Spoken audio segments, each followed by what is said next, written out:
Hello, everyone. Hi. Hello. It is I, Trooper SJP, and this is the Academic Foxhole. How are y'all doing? It is my Thursday stream, and I am so happy to say, I'm just checking to make sure everything is good over there. It is.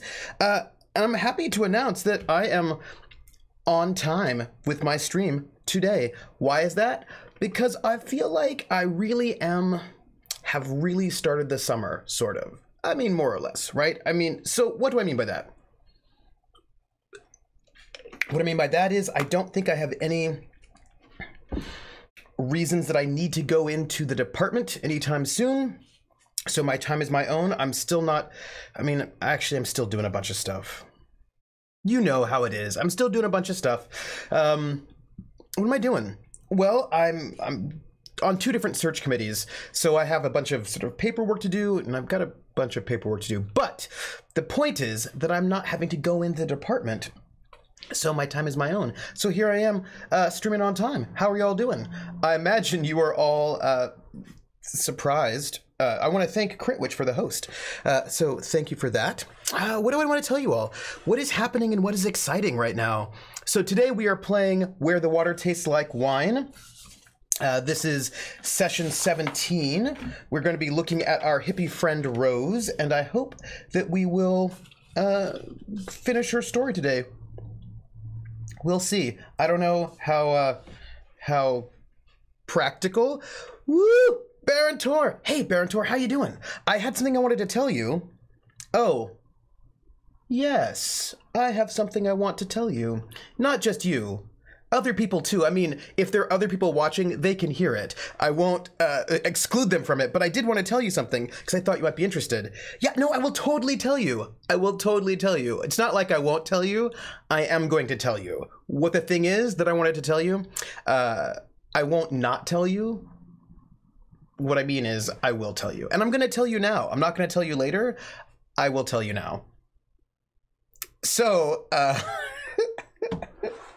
what do you all need to know? This is prep for the thing that I'm going to tell you. No, I'm here, Jer. So here's what it is. What am I doing? Right now I'm, finishing up some paperwork and admin stuff for the end of the school year. But next week, next Friday at, let me check my clock. Hold on. Wait. Let me check my calendar. I don't want to get this wrong. I want to tell you the right time period. So, and I should add that to my, calendar. Next week on Friday at 2 o'clock Eastern time, I will be on the Greyhawk channels. I'll be on the Greyhawk channel doing one of their summer campaigns, and that summer campaign is Ghosts of Saltmarsh, which is a D&D campaign. And here's what this is what I wanted to tell you. I have show and tell. I have some show and tell that is not here that I will probably show and tell you later when I alphabetize my bookshelves. So look what I got. I got the book Ghosts of Saltmarsh so that I can be prepped to make characters. So the reason why I figured Baron Tor would be interested is because this is set in Greyhawk, right? So it's set in the world of Greyhawk, although they tell you that you can place it anywhere you want, but it's, it's like the Greyhawk, it's a Greyhawk excitement. I do really like the fact that in the back of the D&D books, I don't know if you can see this, maybe you can kind of see it. Let me see. This side here is really glossy and smooth, and this side is sort of matte and rough, and it's very nice textually. It's so funny because we're going to start next week, and we are each going to have two characters. So I need to make two different characters, and for me, I always go with concept first, and I saw a tweet that I was like, I don't think I agree with this tweet. It was like a critique of Ghosts of Saltmarsh, but I was like, I don't think this is actually a fair critique. I feel like this is a critique you make if you haven't read the book. Anyway, so I, of course, am not going to read the whole book because it's a bunch of adventures, but the first chapter is all sorts of stuff that you can read if you want to, you know, for character making purposes. And you know me, I like a good concept. Oh, good. I like it. So the wife and kids are making characters. What kind of characters are they making? Hey, Control Freak. So I may have lost track of days, it being half term and all. I didn't realize it was a Thursday. It is fine, Control Freak. I understand how that is. It is that summertime where I was like, what day is it? So it's interesting because I was thinking again about D&D character creation habits, right? So for me, I was like, oh, we're doing Ghosts of Saltmarsh. I want to make a character that could only exist, right, in this world. We'll have to make two characters. We have to make two. And I want to make a character that could only, like, I don't want to just sort of grab some random concept that I already made somewhere else. We have son, lizard folk, barbarian exile. Ooh, interesting. Former pirate cleric of Procon, sea god. Daughter, rogue and bard. She's finalizing them tomorrow. Oh, that is cool. And wife? What is the wife doing? What is the wife doing? Hey, Falcoma Venom, welcome in. So I was thinking about the ways in which I sort of come at making the character, that I always want to make a character that is, that will fill out the party well, that could only be in this particular place. So at the moment, and I really like to sort of be collaborative in my character making. So I only have one so far, and I've not actually made the character itself because I still have some questions. Wife, fighter, arcane archer, storm sorcerer, both half-elves, both nobles and sisters. Oh, hey, Barantor, I have a question for you. Your family are also making two characters. Why? Is that a thing? Do they recommend that everyone should make two characters or no? I'm curious. So tell me, because we're making two characters as well, and I'm just wondering if that's a Ghosts of Saltmarsh thing or if it's just coincidence. I'm curious.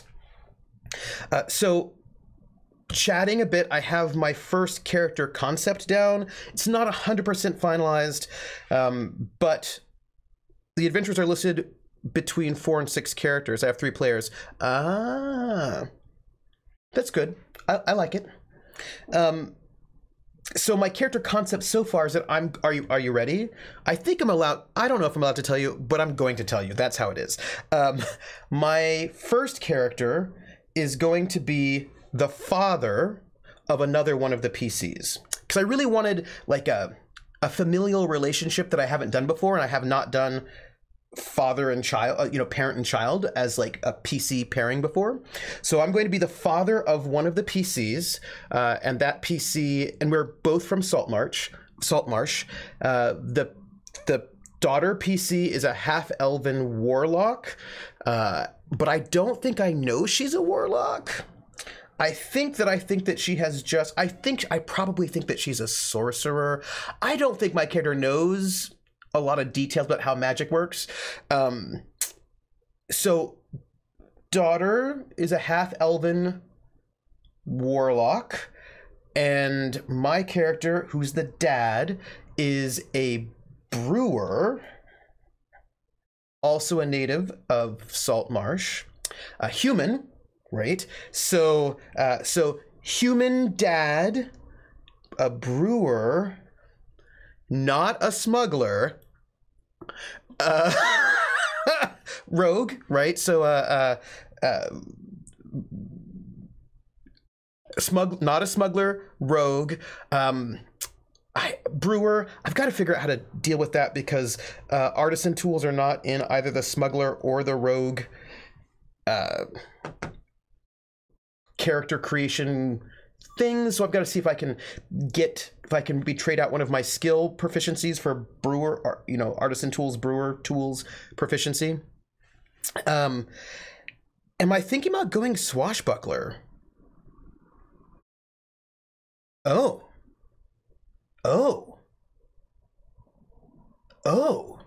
Barantor, you just asked me a question that I didn't even think was possible, because swashbuckler is not listed as a subclass.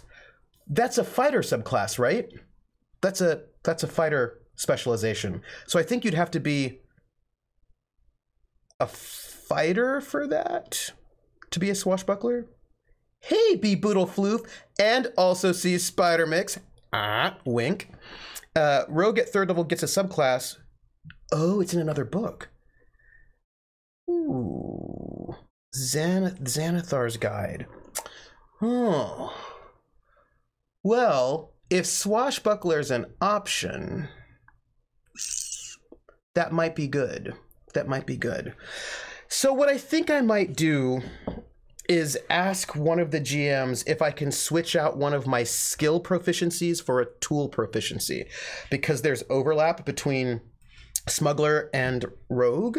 So I thought that might be a thing to do. We will see if I can get it, but or I just have brewer's artisan tools and I don't have proficiency. I'm just not good at it. So I'll just be a bad brewer, not like a great brewer, but a bad one.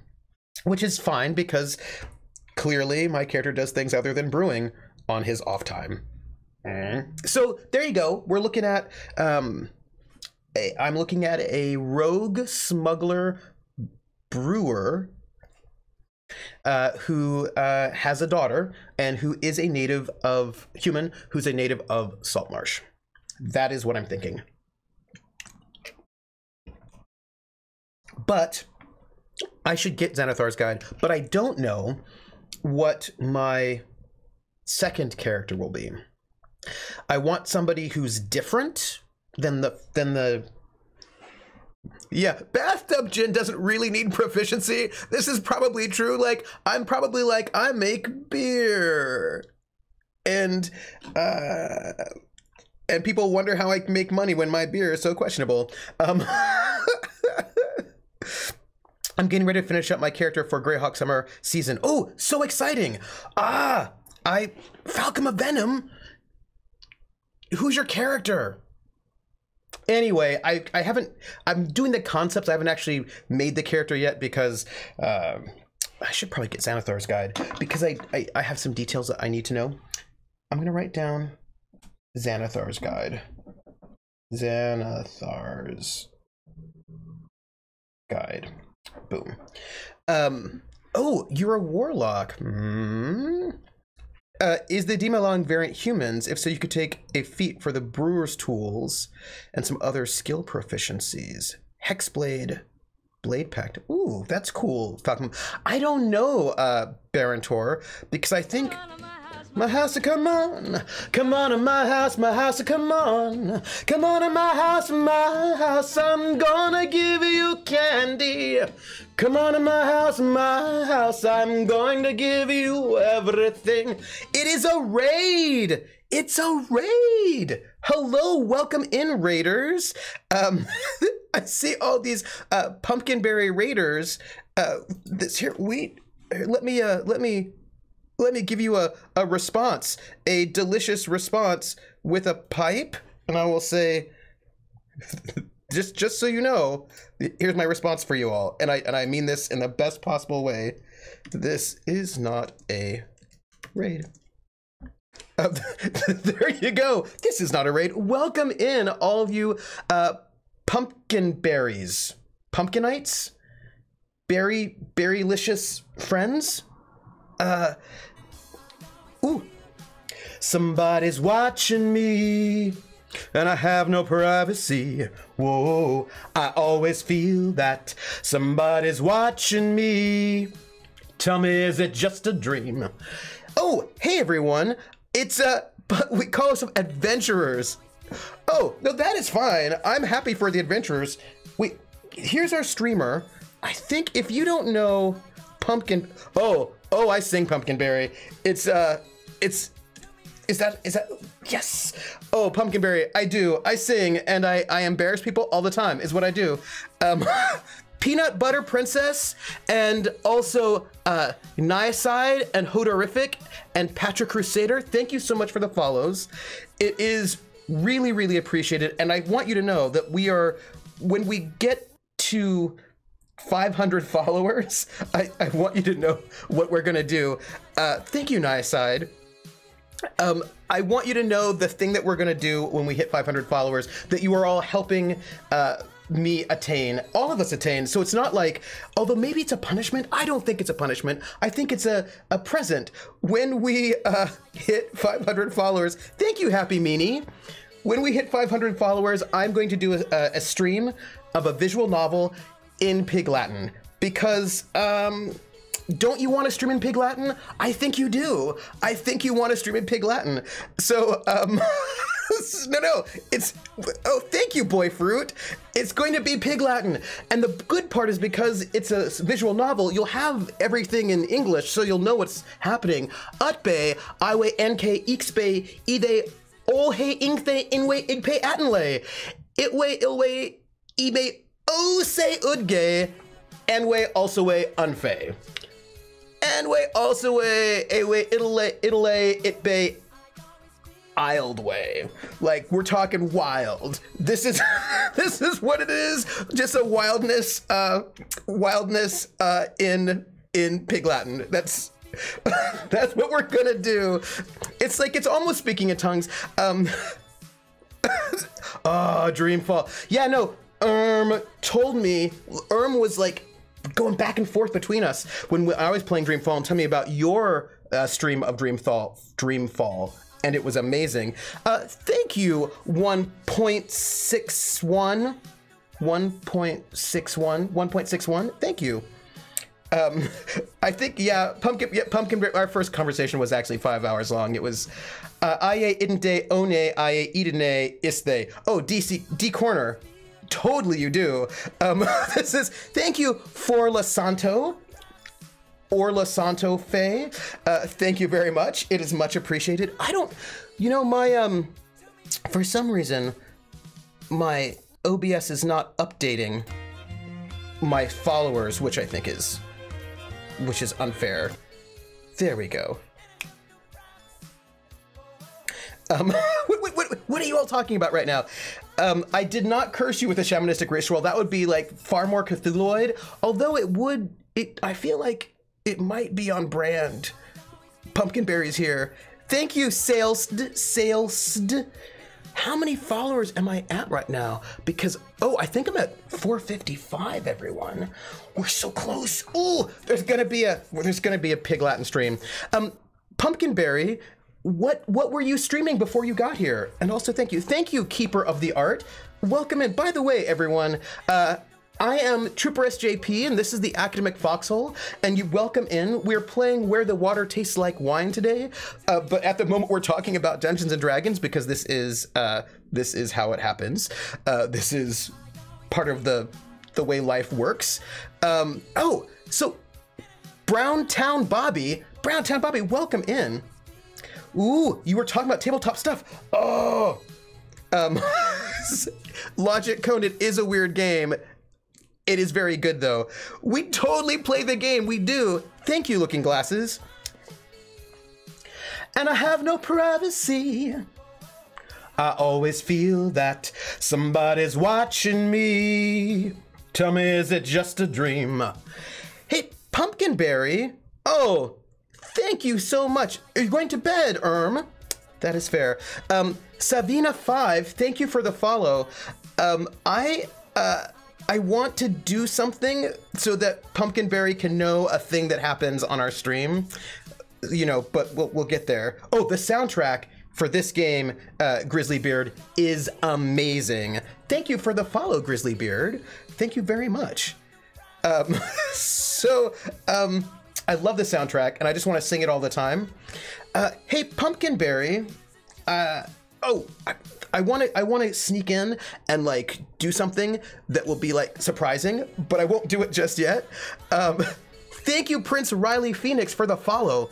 I feel like we're getting close, but I don't even know. So Pumpkinberry.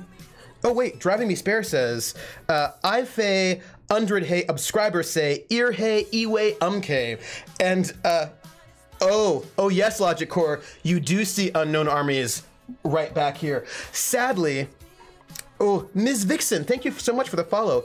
Please, Logic Core, do not judge me.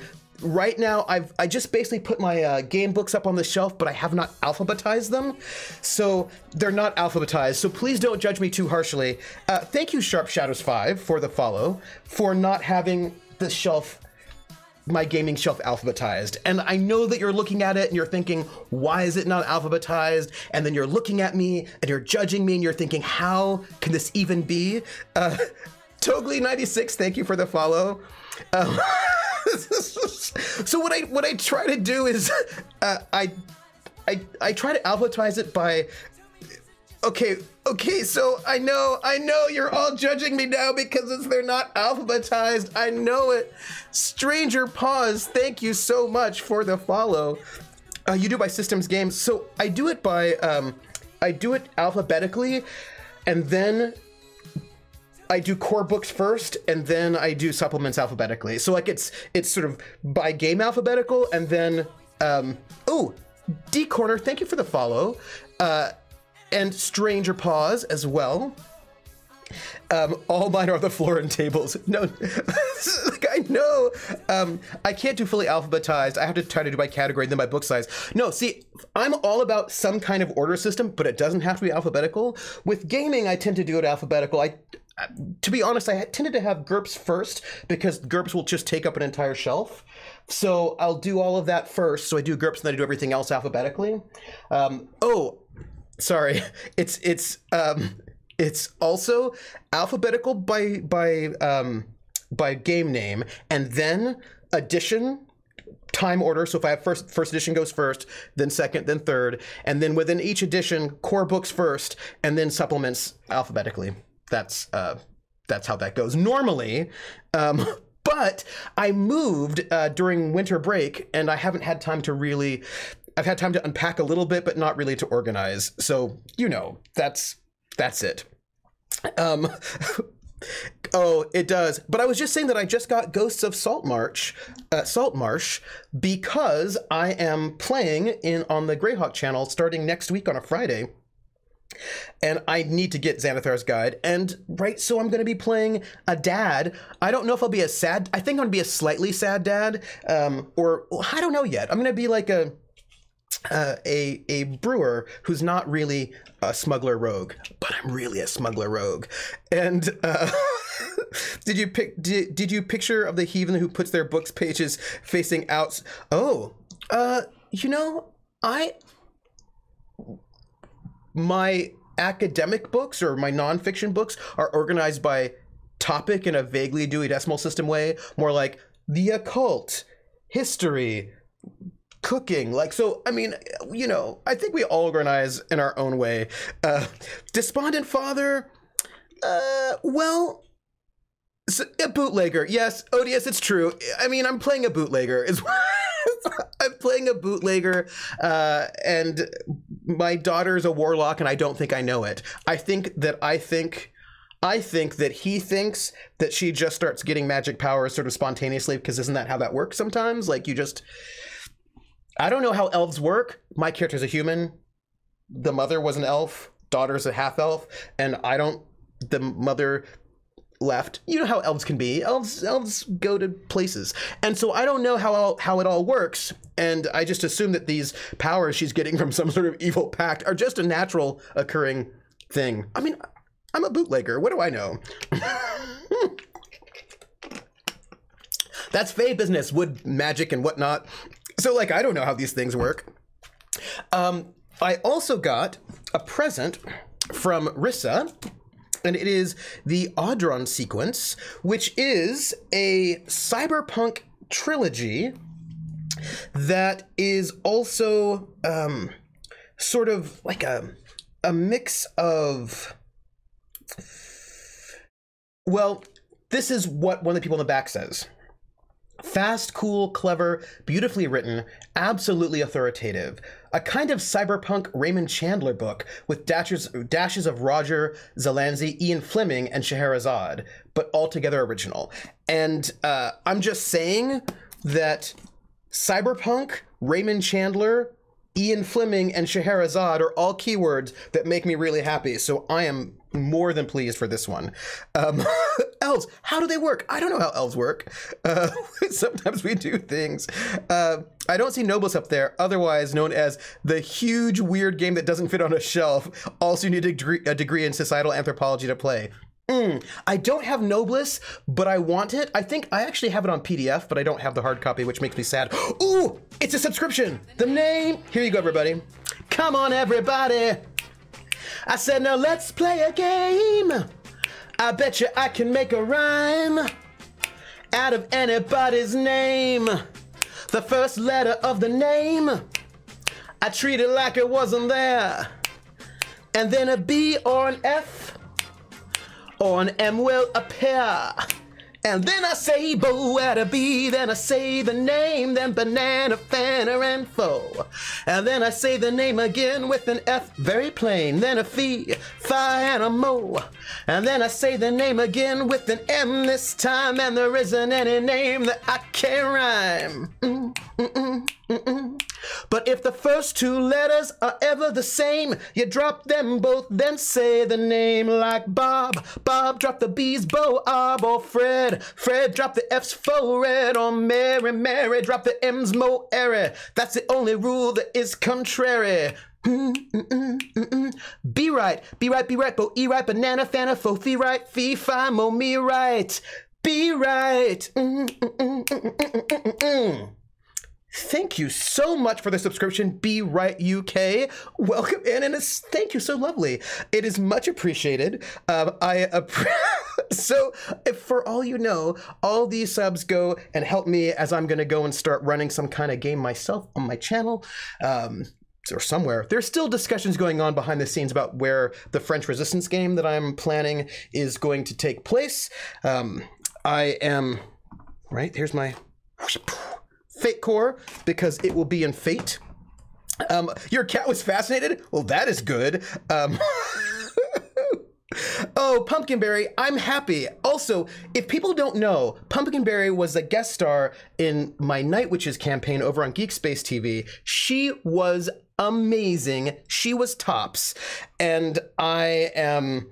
I was just honored. You can find it on YouTube, the Geek Space TV YouTube channel. You can find it and you can watch it. She guested in for 3 times and she was amazing. And I still think about her character and all the things that she, I'm just saying there's going to be more goodness in the future.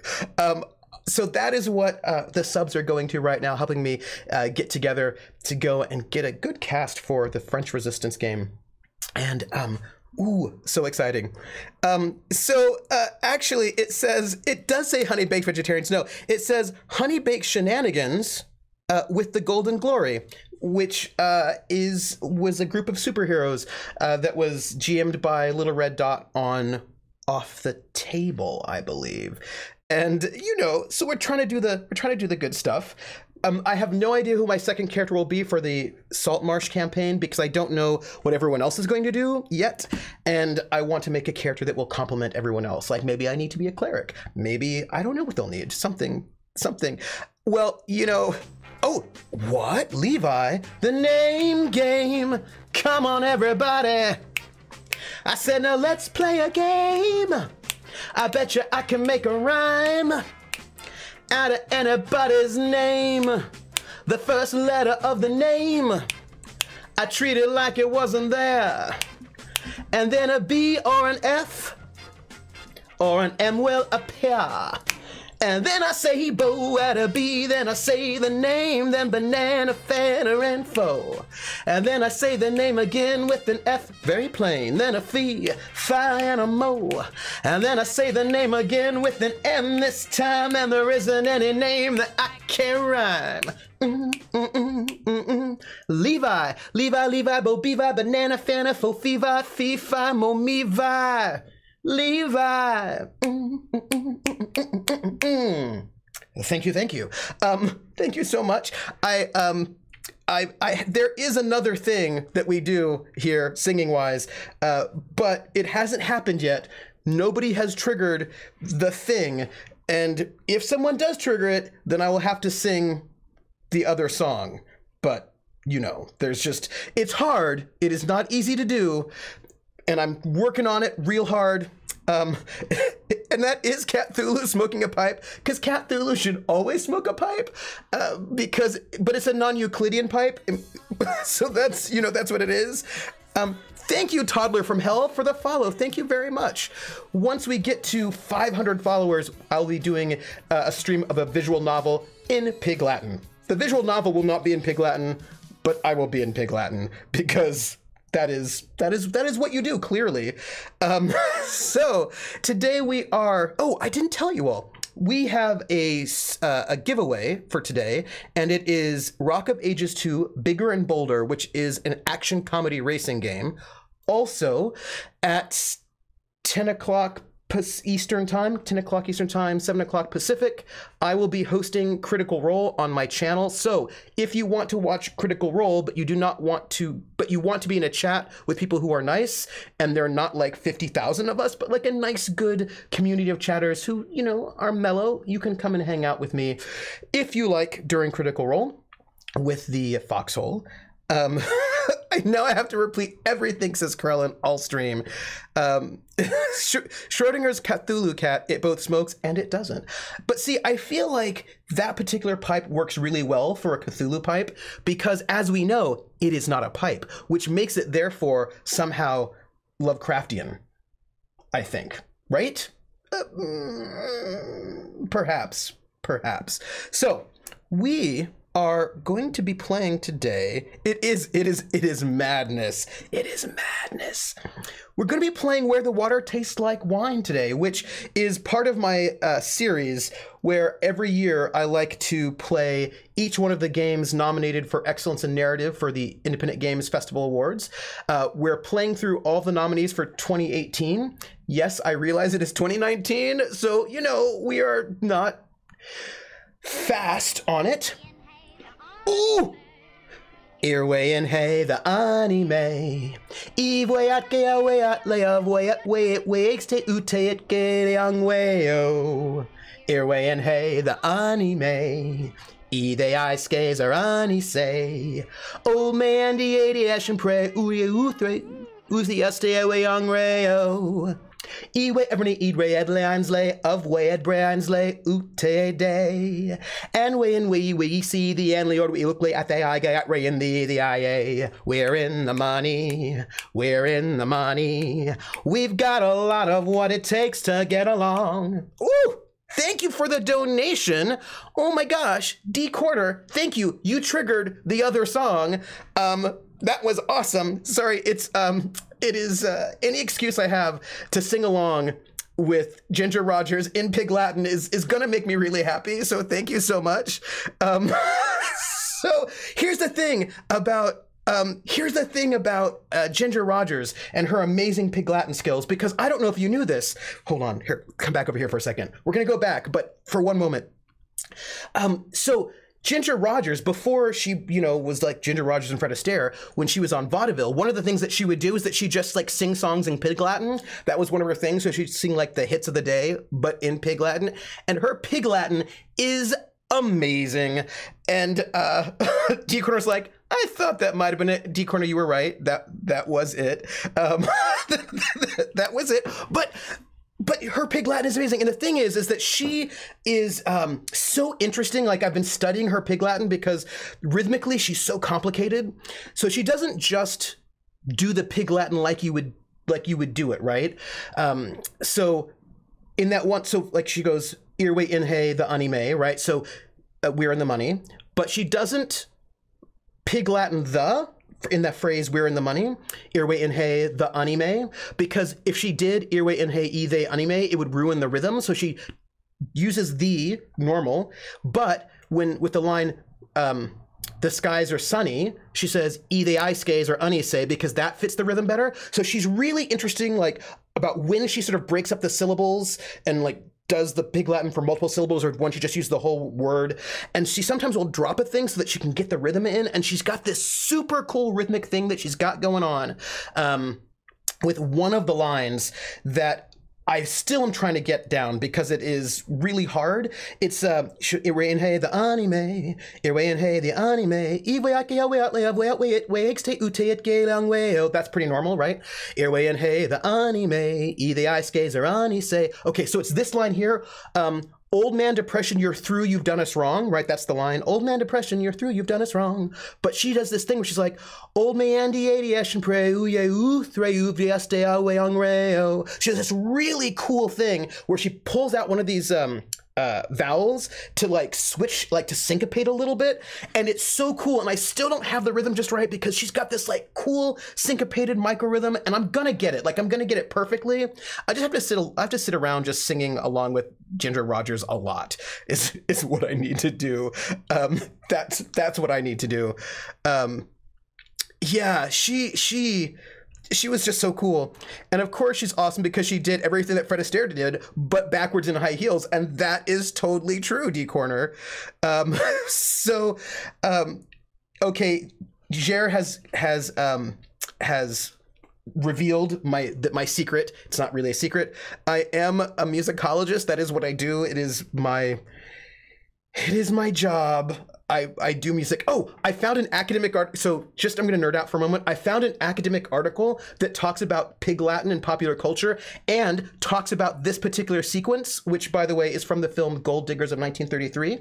I highly recommend it. If you like your golden age, no, pre-golden age, really. So if you like your backstage musicals from the 1930s, that is a primo one. It is, Niacide Pig Latin is amazing. I know 3 different versions. There's regular Pig Latin, wherein, if you don't know it, you take the consonant that starts a word, put it at the end of the word. I should probably do this the other direction, and then you add ay. So, for example, book would be ukbe, and cook would be ukke, and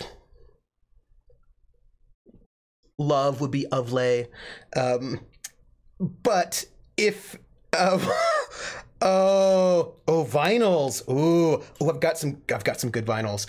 I want to hear all about your Greyhawk discussion, Barantor. And if the word begins with a vowel, you add way or yay at the end, depending on what works best for you. We do have a Discord, everyone. You can join us in our Discord. So if I wanted to say, hello, everyone. Welcome to the Foxhole. I would say, hello, hey, everyone, way. Welcome, way, ute, ide, oxhole, fay. Ta-da! Or I could say oxfay, olhe, depending on just like my feeling. So that's like your basic Pig Latin, which is like a basic one. There are more difficult ones, which I know how to do, but I'm not as fluent in them, and I think they're also harder to understand. I think once you understand Pig Latin, it's not too hard to pick up. Or so, unswe uye understand way igpe atenle, it's way otne ute ardhe ute ik uphe. But the other 2 languages, Opish and Turkey Irish, are really hard, and they're hard for me to sort of, I mean, I can do it, but I don't get the emotion and the feeling. Opish is, you put OP after every consonant. So hello would be hopalop lopo, and book would be bapu kop, and love would be lapavapi. I don't know. Pumpkinberry would be Papamop Pop Kapanop Baparop Rop Yop. That would be Pumpkinberry. It's like, but I think it's really hard to decode Opish, is my thought on that one. And then Turkey Irish, you put AB before every vowel. So book would be Bapo Apo Apok. And then love would be Labo Vabi. And Pumpkinberry would be Pabump Cabin Babbery. Turkey Irish is super hard. I'm the scat man. Look, I was in Europe in the 90s, so like all that Euro 90s disco, that 90s Euro disco, I know all of it. Like I'm there. Like the scat man, and yeah, just yeah. I'm just telling you. I level babby you. I level babby you to Babbo Abbo. Oh, I wonder if they're double vowels. Maybe you don't double it up. Maybe you just say, maybe two would just be taboo, right? Maybe that's, you would just do taboo rather than Tabo Abbo. I feel like taboo is better. Looking Glasses was like, what is happening here? R.I.P. Scatman. I'm the Scatman. Beat up. So I will not be doing a stream in either Opish or Turkey Irish. I'll just be doing it in Pig Latin because that is the easiest, and I will be doing something that does have subtitles. So I will be intelligible. That is for you all. But you know, it's when we get to the followers, and we're at 459 right now. So we are only 41 followers away from a Pig Latin stream. And who doesn't want that? Oh, in Sweden, we have the robber's language. After every consonant, append an O and the consonant again. So love becomes lolovovo, lolovovi, lolovoli, lolovovo, lolovovi, lolovov, lolovov. Opish sounds like Sims. It does, as a matter of fact. You love that way, way more than I do, Trooper. Lolovov. Lolovov. So the robber's language. Book would be, after every consonant, an O and the consonant again. So book would be babukok, right? It works better with Swedish sounds, but still, that is for one of my good friends, Lolvolva. I'm trying to get the word. Prince Riley Phoenix. One of my very good friends is going to Sweden tomorrow because he's an ethnomusicologist who specializes in Swedish folk music and dance. And he goes to Sweden every summer. He's a national folk musician there, and he works on the polska, but he also works on lead-follow relationships and gender dynamics within the lead-follow, and the difference between sort of like lead-follow partner dances and line dances, and also klezmer in Sweden. So, right, I have a good friend of mine who's up in Sweden all the time.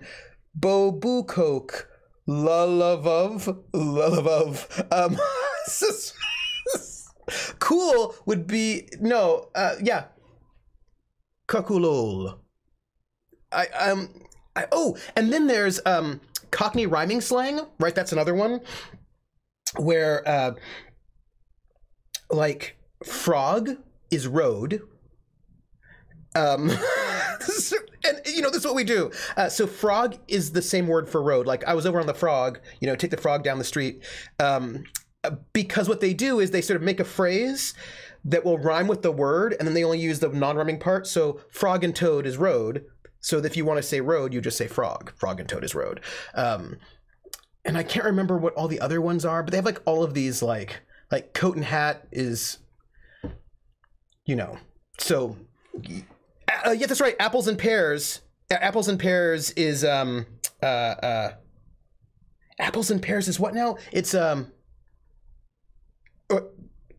oh, plates of meat, feet, right? Yeah. Secret languages are dumb.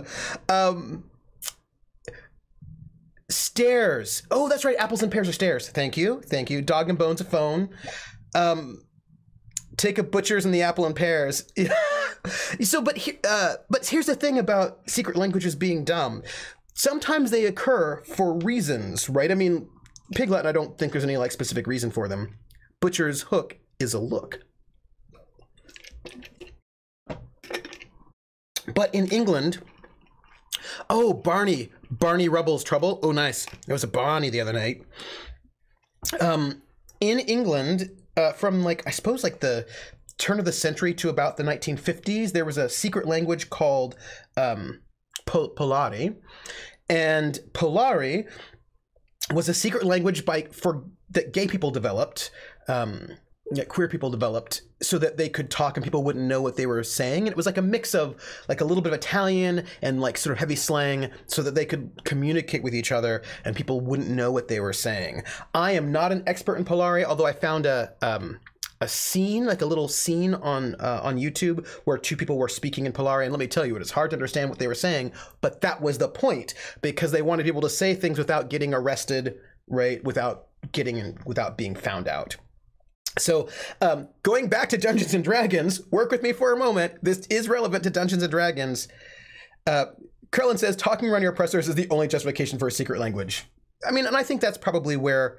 That's right, and there was a couple of popular characters in a 60s radio comedy that used it, and I think I have some copies of that British 60s radio comedy. I believe I actually have some on my hard drive. I haven't been able to listen to them yet, but I do believe I have some. How bone to vada your eek, I think was how nice to see your face.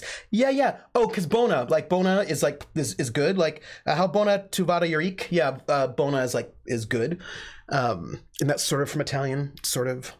I saw a thing somewhere about an old thing where a group of people could hear a distinction in the pronunciation of a specific word in Hebrew where other Hebrew speakers couldn't. So they'd use it to identify themselves without anyone else even realizing. That is so cool. And right, this is what, like, this is, I mean, I think this is where, going backwards, I know that some people, maybe you, I don't know, have said things like, the fact that there's a thieves' cant in Dungeons and Dragons is stupid, but there are thieves' cants, like these things have existed where you get these little dialects or like the hobo code, these things that people would use to be able to communicate secretly. So I am totally down with the idea of a thieves' cant in Dungeons and Dragons. Doesn't bother me in the least. That's all. Pumpkinberry, by the way, what are you doing? I know you're still running your Unknown Armies game. What else are you doing? Tell me, because I am excited to know what else you're doing, and I want everyone to see all of your stuff because you're brilliant and I'm a fan. This free list. Sometimes I play, and then sometimes we end up talking about things. Usually music and or history and or game related things. It's what happens. Yeah, that's right. I think that's a lot. I think a lot of these sort of secret languages are basically just slang that sort of develops right from like a heavy slang. Personally, I want to learn sign language that the Bene Gesserit use in Dune. I want to be able to make my name a killing word. Muad'Dib, my name, it's a killing word. To quote the David Lynch Dune, because why wouldn't you do that? That's all. I'm in a mech show and 5e still, but it's nearing its end. Oh. Hey, Ice Bunny. Oh, thank you, Levi. Right, you know it. Dune. Right, that's the planet was called Dune. Right, and sometimes I don't know what's wrong with me. Sometimes I just decide to quote that movie. It's fine, right? I mean, I think people do that. Oh, somebody's watching me, and I have no privacy. Whoa, I always feel that somebody's watching me. Tell me, is it just a dream? Ooh, one big ass squid. Cthulhu? Is that you? Trooper, it is a killing word.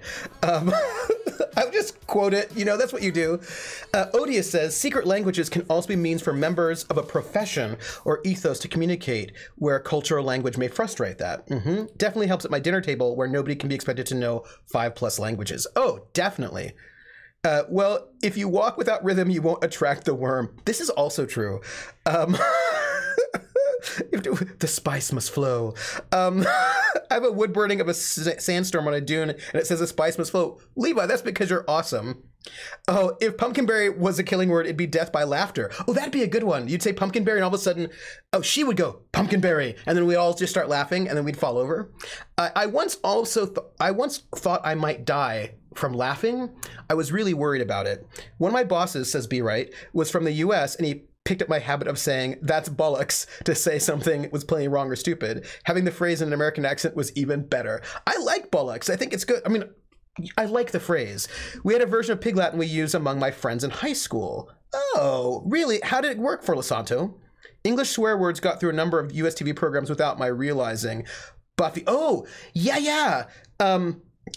So my lack of melanin will save me from the worm? That's deeply upsetting.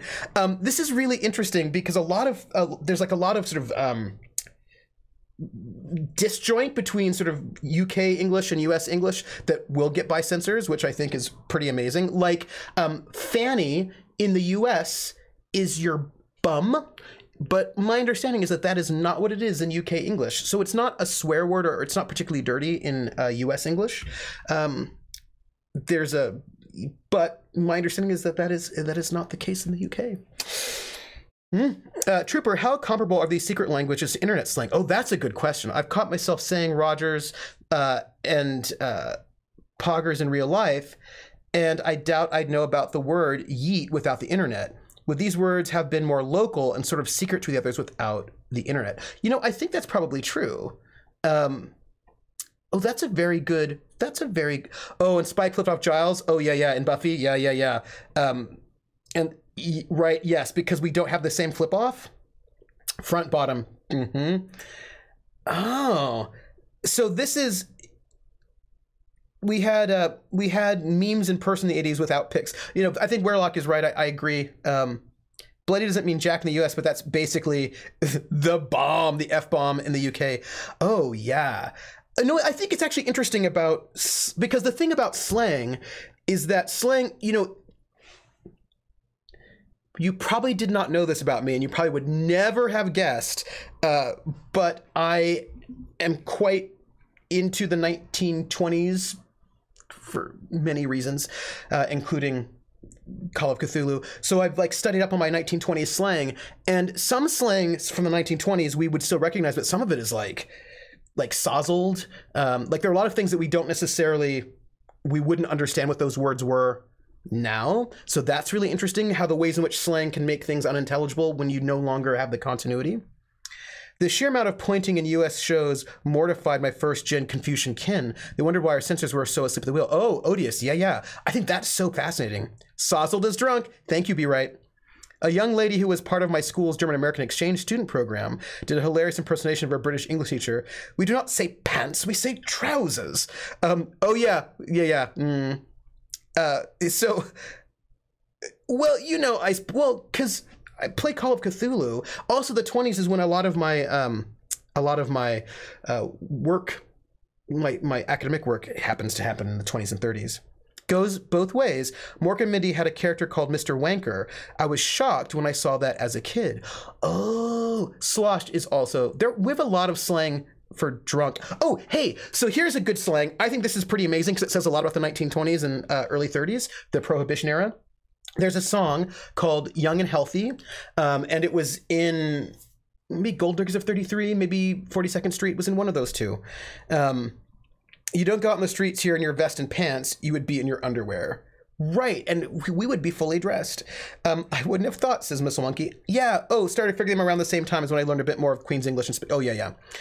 Our oldest art is dick pics and porn just on rock walls and statues. That is fair, Weirlock. We've been... So what does the grüne cactus...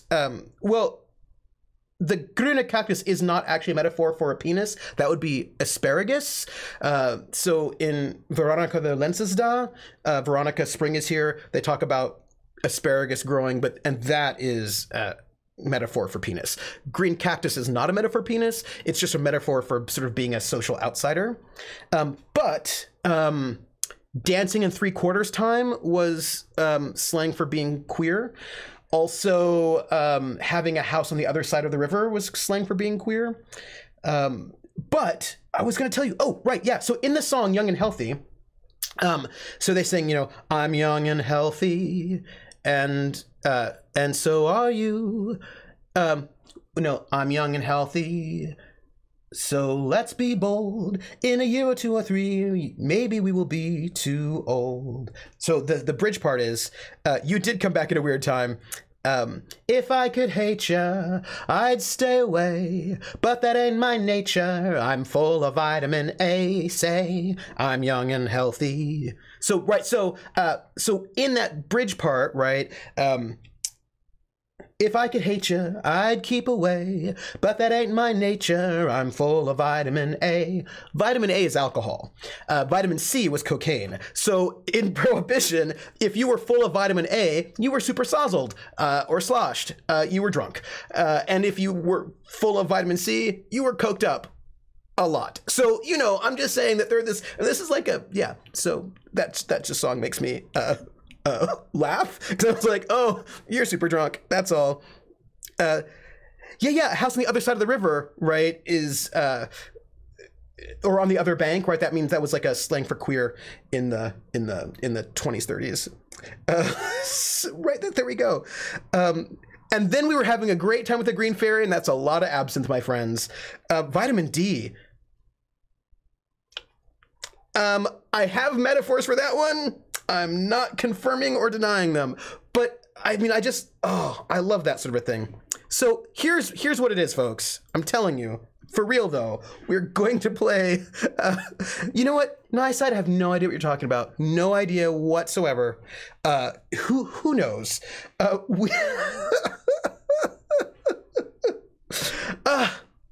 So we're playing Where the Water Tastes Like Wine, and we are my favorite vitamin. Now we've got all the vitamins, and I just want you to know, Nyside, that I'm only thinking filthy thoughts. I'm thinking, well, then what would vitamin C be? What would vitamin F be? What would vitamin? And I'm just going through all the alphabet, and I'm just thinking filthy things. I just want you to know it, and that's because I care. Donuts? That's right, B-Boodle. It's donuts. Speaking of drunk, there's a radio edit of I Like Me Better than Censors to Be Drunk and in Love in NYC. Oh, that's interesting. Huh. Another difference that confused the heck out of me at first was that in the US, the first floor is the ground floor, whereas here, oh, yeah. That was actually quite confusing for me as well, sort of mixing around. So, wait. I have to tell you, when I was in, I think asparagus does have vitamin D in it. There's all the vitamin D in asparagus. So I was in a bar in Liverpool, and, no, wait, we're totally gonna get there. So I was in a bar in Liverpool, and I was not drunk, and there was all of these drunk people. And these two women came up to me, and they're chatting with me, and they realized I was an American. And so they were like, oh, do you eat candy? And they were super drunk, right? They're like, do you eat candy? Do you eat candy? And I was like, yeah. He's like, it's candy. It's candy. And they were laughing, and they're like, wait. Do you drive a truck? Do you drive a truck? And I was like, well, I don't actually own a truck. And they're like, no, but like, in America, do you drive trucks? I was like, yes, we drive trucks in the US. Oh, thank you for being here, Logic Core. It was wonderful having you here, and I hope I will see you around again. And so then they're like, oh, drives trucks. And they're like, do you wear pants? And I was like, we do wear pants. Like, they wear pants in America, they wear pants. And like, I was like, and after like a couple of words, I was like, oh, they're trying out their American vocabulary is what's happening. And I was like, I wonder how long it will take before they get bored. But they were super drunk, so they didn't get bored fast at all. They were just like, do you have a wrench? Do you use wrenches? And I was like, we do. We use wrenches. That is true. I'm like, do you have a trunk? Do you have a trunk in your car? And I was like, Yep. And I was like super sober, and they were really drunk, and I was just like, how long is this conversation gonna go on? Like, will they ever stop being super amused by this? And it went on for a really long time. It only stopped because some of their friends grabbed them and pulled them away to go dancing. But like, it was a full-on, unending conversation about American vocabulary. That was what we were. Yeah, it was. But you know, it was that they were so drunk that it became funny again. Do you know what I mean? Like, there's a moment where, like, if you're sober and somebody's drunk, there's a moment where it's just irritating, but there's a moment where they're so drunk at one point in time that it becomes silly again, and then you just have to be just have to sort of laugh. They were pretty scouse. And side note, and then I'm gonna play Where the Water Tastes Like Wine. I am pretty good at understanding different accents, and I watched EastEnders for years, so I've got like I can understand Cockney pretty well. But when I was in Liverpool, whoa, I ran into some people and I had no idea what they were saying at all. Like, not even a little bit. Like, not at all. And I remember I went into this pub, I walked up to the bar, and I don't drink beer because it's too bitter and I'm a super taster, so I wanted to get a soda. And so I asked for a Coke, and the woman said, a Pepsi, and I was like, okay, I will have a Pepsi then. I mean, I couldn't understand what she said, but I understood the word Pepsi, which I assumed meant that they didn't have Coke, they only had Pepsi. So that's fine. And then she says to me, "Who's a Haselhoff?" And I was like, I'm sorry? I'm sorry? And she says, "Who's a Haselhoff?" And I was like, it's really loud. You know, it's like really loud here in this pub. I'm sorry, I couldn't hear you. Could you say that again, please? And she's like, "Woo, go to visit Glasgow on a Friday night. You didn't want to know what to hear." This is probably true. Oh yeah.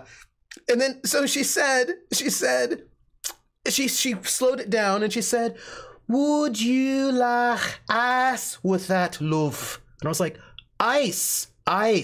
Would I like ice? Yes. Thank you. But like, I had no idea she was saying, "Would you like ice with that, love?" Because of the sort of the way that the Scousers will make the K like a and like, I had no idea what she was saying. I felt so embarrassed. I felt like such a stupid American that I could not understand a word she was saying. It was really bad. I was so embarrassed. Looking Glasses says, "I went through something similar as a child, but in reverse. And it was more curiosity that I seem to use different words for everything." Oh. Huh. Yeah. I liked it. And like, I was like, oh, and then at one point in time, I went to the store and I got something to drink, and the woman told me how much it cost, and it was something a quarter, but I know they don't have quarters in the UK, so it's just like, here's my money, just please take something. I hear that there's like some Glaswegians are pretty hard to understand. I heard some Geordies are pretty hard to understand. I heard there are parts of Ireland where the dialect is really hard to understand. But you know, hey, I think. Can you guess what a Haziwurst is? It's some sort of sausage, right? But I don't know what kind of sausage it is. I imagine. Now.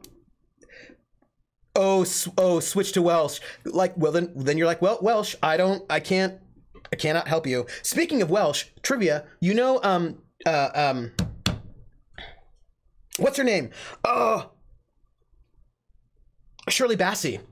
Shirley Bassey, who sings Goldfinger, she's Welsh. Goldfinger, right? She's Welsh. The language with no vowels. Shirley Bassey's Welsh, Tom Jones is Welsh, and also, Catherine Zeta-Jones is Welsh, and Bonnie Tyler. Like, Wales has like a whole tradition of like a singing tradition, so they are, you know, a hot one in Hessish. Wait, who doesn't have the range? Who doesn't have the range? Who? Because I just named like 4 different people. Shirley Bassey or Bonnie Tyler. Bonnie Tyler doesn't have range now. She kind of wrecked her voice a little bit. I think she had like vocal surgery for like vocal cord nodules. Pop de Ping has there is a soap opera, a Welsh soap opera. Yeah, male choir is like a huge thing in Wales, right? Like, that's like a big deal. A singing tradition because no one can understand what the fuck they're saying when they speak. Oh no, Prince Riley Phoenix. I have not seen this skit with Shirley Bassey and Tom Jones, and I need to find it and I need to see it. Okay, well, yes, I'm going to do that. I won't watch it now because I'm hanging out with you all, but I will, because that sounds like something that I would love more than anything. So she doesn't have the range. Doop, doop, doop. Okay, I found it, and I'm going to watch it because this is the best thing in my life right now. I'm so excited. Can we all watch it? I am thinking of Pobo. I cannot pronounce that soap name. Okay, hold on. Let me see. I think I can probably do it. Hold on. Let me do this. And then I think I can get us to watch it. Let me see. Move tab to a new window. I think we're gonna watch Shirley Bassey and Tom Jones in conversation. Let's see. Hold on. We can do it. That wasn't it. That wasn't it. That wasn't it. Wait. No. Wait. Wait. Hold on. We're not there. We've got to back up. And then come over here. Okay. So here we go. Welsh music is bigger than ever, with artists like Catatonia, Stereophonics, Manic Street Preachers, Furry Animals, and of course, Max Boyce. But there would be no Welsh invasion of the charts without the two people that put Wales on the musical map, the living legends that are Shirley Bassey and Tom Jones. Shirley, welcome to Rock Profile. Wales has a very vibrant music scene at the moment, but what was it like when you were growing up? Oh, zilch, baby, there was nothing. As the song goes, I who have the nothing. It was very tough, darling, living in a small Welsh mining village and growing up black. Well, it was worse for me, living in a small Welsh mining village and growing up Welsh. Do you visit much? Oh, Jamie, you must never forget your roots. I go back to Wales all the time. Oh. It's by the south of France. I do. Oh, darling, you know nothing. Wales is in Switzerland. Where do you think Toblerone comes from? And where do you live now? Monte Carlo, darling. As the song goes, the man who broke the bank in Monte Carlo. And Monte Carlo, why? Well, I saw this darling film, darling. Herbie Goes to Monte Carlo, and I thought, Shirley Goes to Monte Carlo. She must. I suppose you saw the sequel. Herbie Goes Bananas. I love that they got the Tom Jones, like, open shirt to the belly button. The green, green grass of home. Florida. Now, Tom, you were very good friends with Elvis, weren't you? Oh, yes. Very good friend. Oh, here we go again. I don't know if you know this, but he said I was the greatest singer of my generation. Wow. That's some compliment coming from him. Yeah, remember this was the man who sang Green Door, This Old House, Oh Julie, Merry Christmas everyone. Yeah, I think you'll find that Elvis didn't sing those. No, yes he did. He was sensational. Used to wear denim, you know, from Glamorgan. Very big in the 80s. I think you're thinking of Shakin' Stevens, Tom. Oh. Shakin' Stevens is not Elvis. Still, Shaky said I was good. I'm waiting, darling. I'm sorry, yes. You must know a lot of famous people, Shirley. Oh, yes, I know everybody. Omi Sharif, Paulie Nicholas, Petey Bowes, Nicky Lyndhurst, David Baddiel. I know all of the boys. I'd love to make love to you, darling. Tom. Do you like satin sheets, my darling? Pomaine and Ferrero Rocher Chocolat, my darling. No, not. Have you ever stayed in a Trust House Forte Travelodge, my darling? Yes, actually, I have. You're a wicked boy trying to seduce me. I'm All right, then. I'll meet you around the back. By the bins. Oh, take your hands off me! After having hits in the 1960s, both of you, in fact, decamped to Las Vegas in the 70s and 80s. Did you manage to see each other's shows? I didn't get a chance, darling. I was only there for 27 years. Tom? Sadly not. I was only there for 300 years. And I think Shirley's show was in a little theatre out of town, so I didn't really know where it was. When I say theatre, it was more of a community centre, wasn't it? A sort of refuge. Oh. Yes, and Tom's show was always on in the afternoon, and I was always shopping. It had to be on in the afternoon so the audience could get back to the nursing home. Did you ever hang out with Sinatra? Oh, yes, I did. What a character. I don't know if you know this, but he said I was the greatest singer of my generation. Hi, Rissa. Lovely fella. We still speak occasionally. This is You're sure it was Sinatra? a Little Britain. Yes. Frank Sinatra. Yes. Tom What do you Jones look and like then? Shirley Bassey. Normal height, 2 eyes, Yes. nose, mouth. Yes. Blackfella used to be on Copycats with Jessica Martin. No, that was Gary Wilmot. Oh, bugger. Still, Wilmot. Now, both of you have done theme tunes for Bond movies. Tom, you did Thunderball. Shirley, you've done, what, 3 That's true, Bond themes. How did that come about? Yes, I am the voice of Bond, darling. The diamonds they are forever so. The moonraker knows. The gold finger. All the songs, my darling. You didn't do them all. I did Thunderball. I think you're mistaken, darling. That's one of mine. The thunderbolts are forever so. What do you think of the more recent efforts, though? Goldeneye. I love Tina, but she doesn't have the range. I'm sorry, Tina. I love you. I adore you. You know I love you, but you don't have the range. Oh, I've met Tina Turner. I don't know if you know this, but he said I had the greatest voice of my generation. He? Tina Turner? Yes, Tina Turner. You know, the 18th century highwayman. You mean Dickie Turpin, darling? Still, Turpin. I must say, I'm particularly fond of Garbage Is the World Is Not Enough. Oh, Manson, I love her to bits, but she doesn't have the range. Sheryl Crow? She doesn't have the range. Tomorrow never dies.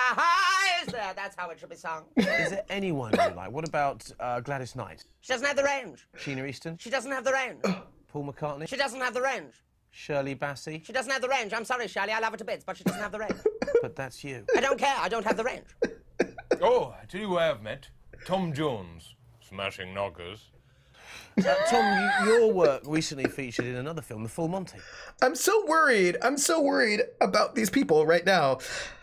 You know, I'm just gonna say, just here, go over there, hang out with me. Well, I set up the thing. We're gonna play the. I'm gonna put this over here so I can look at this later because that is too much. I'm gonna die. His face is so good. She doesn't have the range. The thing is, I don't know if you saw. Thank you so much, Prince Riley Phoenix. I don't know if you saw Shirley Bassey, who was when she sang Goldfinger at the Oscars. Jer should be around. I need to turn down this volume. Hold on a second. Ooh, there we go. Some more of the highs. I'm sorry, I love you so much, but I don't have the range. So she was performing Goldfinger. I feel like it was the Oscars, but it might have actually been the Emmys. It was the same year that Skyfall came out, and she was singing Goldfinger, and later in the performance, and the same evening, Adele was singing Skyfall. But my goodness, Shirley Bassey is, I don't know, she's probably in her 70s, probably because the 60s were some time ago, and I assume that she was in her 70s. Anyway, she was amazing. She performed it live, and I was like, oh, dang. You are a seasoned professional singer who knows how to work a crowd, and she was amazing. I was like, wow, I couldn't handle it. No name change, Ice Bunny, because we're moving right on over. I'm just saying. No, we're gonna do it. We're totally doing it. See, I even set it up again. I do love Shirley Bassey, though. I think that she's so. Wait. So here's the thing. Then we're going to go back over to the game. But what I wanted to tell you was one last thing. Oh, yes. Shirley Bassey, Goldfinger, the Oscars 2013. She was so good. I was like, I was blown away. I teach a class on 1960s spies, the cultural politics of 1960s spies in film and music. And of course, we do Goldfingers. We do Goldfinger, Live and Let Die, and I think we also do From Russia with Love. We do those 3 Bond films, and then we do The Avengers and Man from U.N.C.L.E. and I Spy and The Manchurian Candidate and North by Northwest, and there's some Iron Curtain, sort of like Eastern, sort of Soviet spy stuff that we do. We do a bunch of Our Man Flint, a bunch of different stuff. But we totally do Shirley Bassey, and like her performance of Goldfinger is just everything. Where the water tastes like wine. So good. No, there's been some distractions. Well, I guess all of you GMs, now you have something to say if someone tries to make a shot but they're too far away. I'm sorry, Doug, I love you bits, but you don't have the range. That is the GM phrase for the future. That is it. Oh yes, we also do the prisoner. We also do the prisoner because we talk about because we do Danger Man as well, Secret Agent / Danger Man. So we also do the prisoner. Definitely, without a doubt, that is also happening. Also, Mission Impossible. Legit question: how do I sign my son up for your class? He just graduated from high school and does filmmaking and loves spies. Well, he's got to go to college. He's got to go to my college, and then he can just sign up. It's pretty easy. Well, I have to teach it again. I haven't taught it in the last 2 years, so I'll probably teach it again in the next year or two. Because I do a cycle. I try to switch out my seminars. Like, I try not to repeat any seminar every 2 years because we have master students here as well. Oh, Wereluck, you're like, which college? Wereluck, get on my Discord and I'll tell you. I'll tell you on my Discord. Yeah, the prisoner's so good. So good. Oh, if you don't know, I have a Discord and you all should join me there. We're very friendly. I got sucked into a true crime podcast about a cold case in Norway, and they figured out that the corpse was a spy from Israel. Ooh, yes. Go into the general, and then I'll tell you there. Who is number 1? I am not a number. You are number 6. Let me do like oh gosh, what was it? The one with Michael Caine. It's about the class as itself is about the United States, like as an empire on the rise, and the UK as an empire in decline in the 1960s, and how both of those countries are dealing with their anxiety around their particular place in the world through spy literature and through spy media. So you get like so for example, a lot of the early James Bond films, Bond goes to a lot of countries that were UK were ex-colonies, and when he shows up, everyone's really excited to see Bond. They're like, "Oh, Bond, we're so happy you're here." And the Americans are kind of like side on the side. They're like the rice or beans, like they're the side dish. Right. So like it's really interesting, and then also what's really fascinating about all the sidelined. Thank you, Krellin. Thank you. Sidelined. And what's so interesting about all of these things, you want to look at who the villains are, like who do the villains represent, so you can see all of these interesting anxieties working through. We do the Avengers, of course, right? So like anxieties around technology, anxieties around nuclear weaponry, or automation. So like all these really kind of like cool. And we do Harry Palmer as well. That's the one we do. The something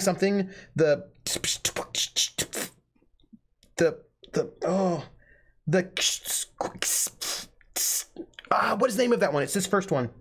It's the first Harry Palmer one. The spy who not the thank you. The Ipcris file. Thank you, B. Right. We do the Ipcris file. Yeah, we do like 2 films a week. So like between like 3 and 4 hours of watching a week, except when we do music week. It took me 5+ hours to listen to and through the evidence on the homepage. Transformers? It wasn't Transformers. Palmer, as in Twin Peaks, different Palmer. All right. So that said, we're gonna do it. We're doing it. I'm telling you, we're doing it. We're gonna play Where the Water Tastes Like Wine. And what are we doing? We are a skeleton hobo. I'm fascinated about the Cold War and its nuclear threat since I was a little kid, but that's just because of video games like Fallout. I don't want to, wait. Krellin just asked me a question. Krellin, do I really want to hurt you? Do I really want to hurt you? Do I really want to make you cry? Do I really want to hurt you? No, I don't. Krellin, I don't want to hurt you. Not really. I don't really want to hurt you. That's all. Back to the vitamin D. Almost made it. Well, it's late here in Blighty, so I'm going to toddle off to bed. I will be... Oh, I'll be seeing you, D Corner. It was a musical segue. That was great, but you really don't have the range. Just don't have the range. Don't have the range. I'll be seeing you, D Corner. So we are about to go and talk to a hippie, and we're gonna. It screamed to be done. Oh, these men. So if you don't know this game, this is Where the Water Tastes Like Wine, which is one of the games nominated for Excellence in Narrative from IGF last year. And fifth try, we'll see.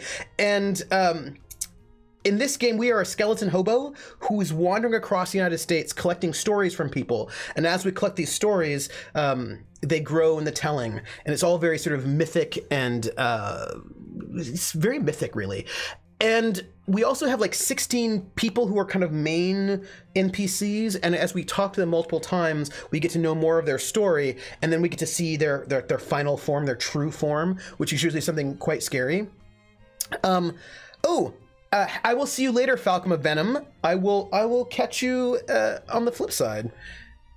And we're gonna finish it like really soon. Don't tell Trooper, but you're actually a regular hobo who's deluded into thinking they're a skeleton hobo, and that is probably fair.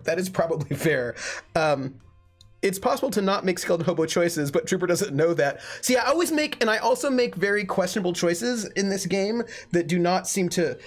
That you would not make if you didn't think you were a skeleton hobo. Like, I'll eat that crazy, creepy thing. I'm a skeleton hobo. Who cares? I'm already dead. But maybe I'm not dead, but I'm making choices. These men lean against the wall of this hardware store, smoking and chatting. They wave you over. You heard this one before? They launch into a group recitation of the girls who searched for haunted houses, interrupting one another in their excitement to tell it. Wait a second, you recognize this story. It's the story about the two girls in the haunted house. Someone's added to it in the meantime, though. What do you think? Asks one of the men, eyes bright. You think that really happened? Of course. Well, I'm not sure myself, he replies. But damn, it sounds wild. You move on. A little knife. So this here is our hippie friend. And we're going to talk to her to try to get her story. Things you should probably know is that she likes exciting, hopeful, and scary stories, and none of my stories are helpful. Like, they're all bad. So this is her over here. This is Rose. She's a hippie. I don't think it's going to work out well because I don't like all of my stories about dead children. All of the stories that I have are dead children stories. Hey. Long time no see, fellow traveler. You're lucky.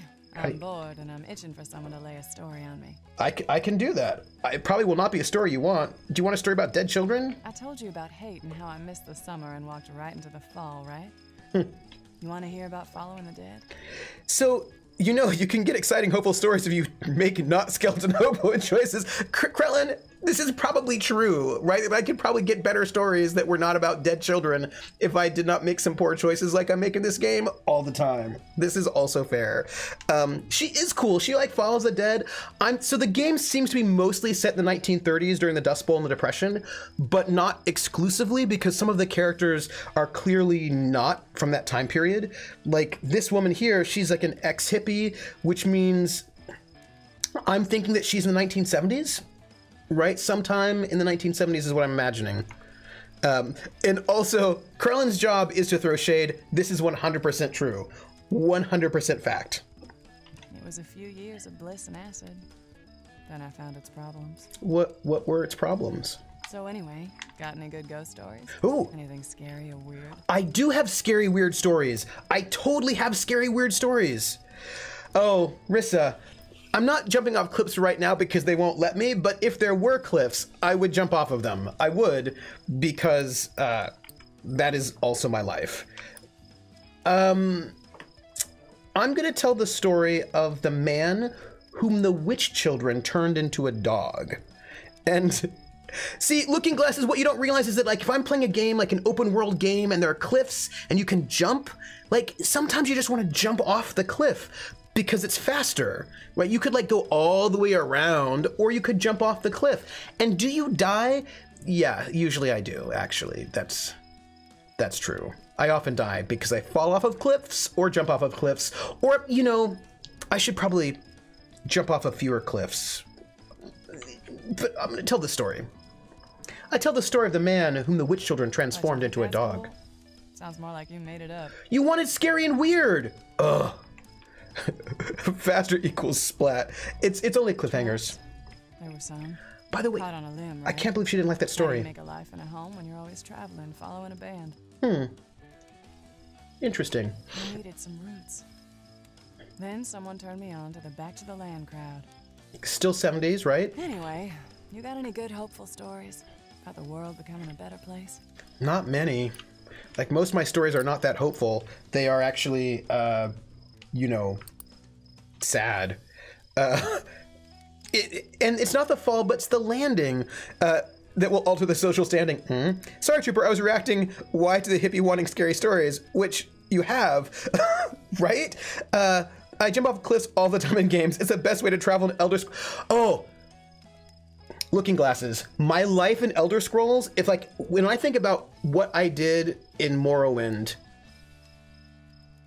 really, it was just like I would just getting from point A to point B was always jumping, always just jumping down the road until I could, and also in Oblivion, and so I could jump really far. My life was, I can tell her the completed character stories, but that's the kind of thing you want to hold off until the very end, because there's one more round of talking to her after this one, and I don't know if I can, like, it's a little worrisome. Like, I worry that I won't, you know, be able to finish it all off. So, in the Elder Scrolls, I'd love to jump into some, like, weird, get really good at jumping, jump to some weird rock where no one could reach me, and then shoot them with arrows covered in poison. That was my joy. Let's see. You want something positive, something hopeful.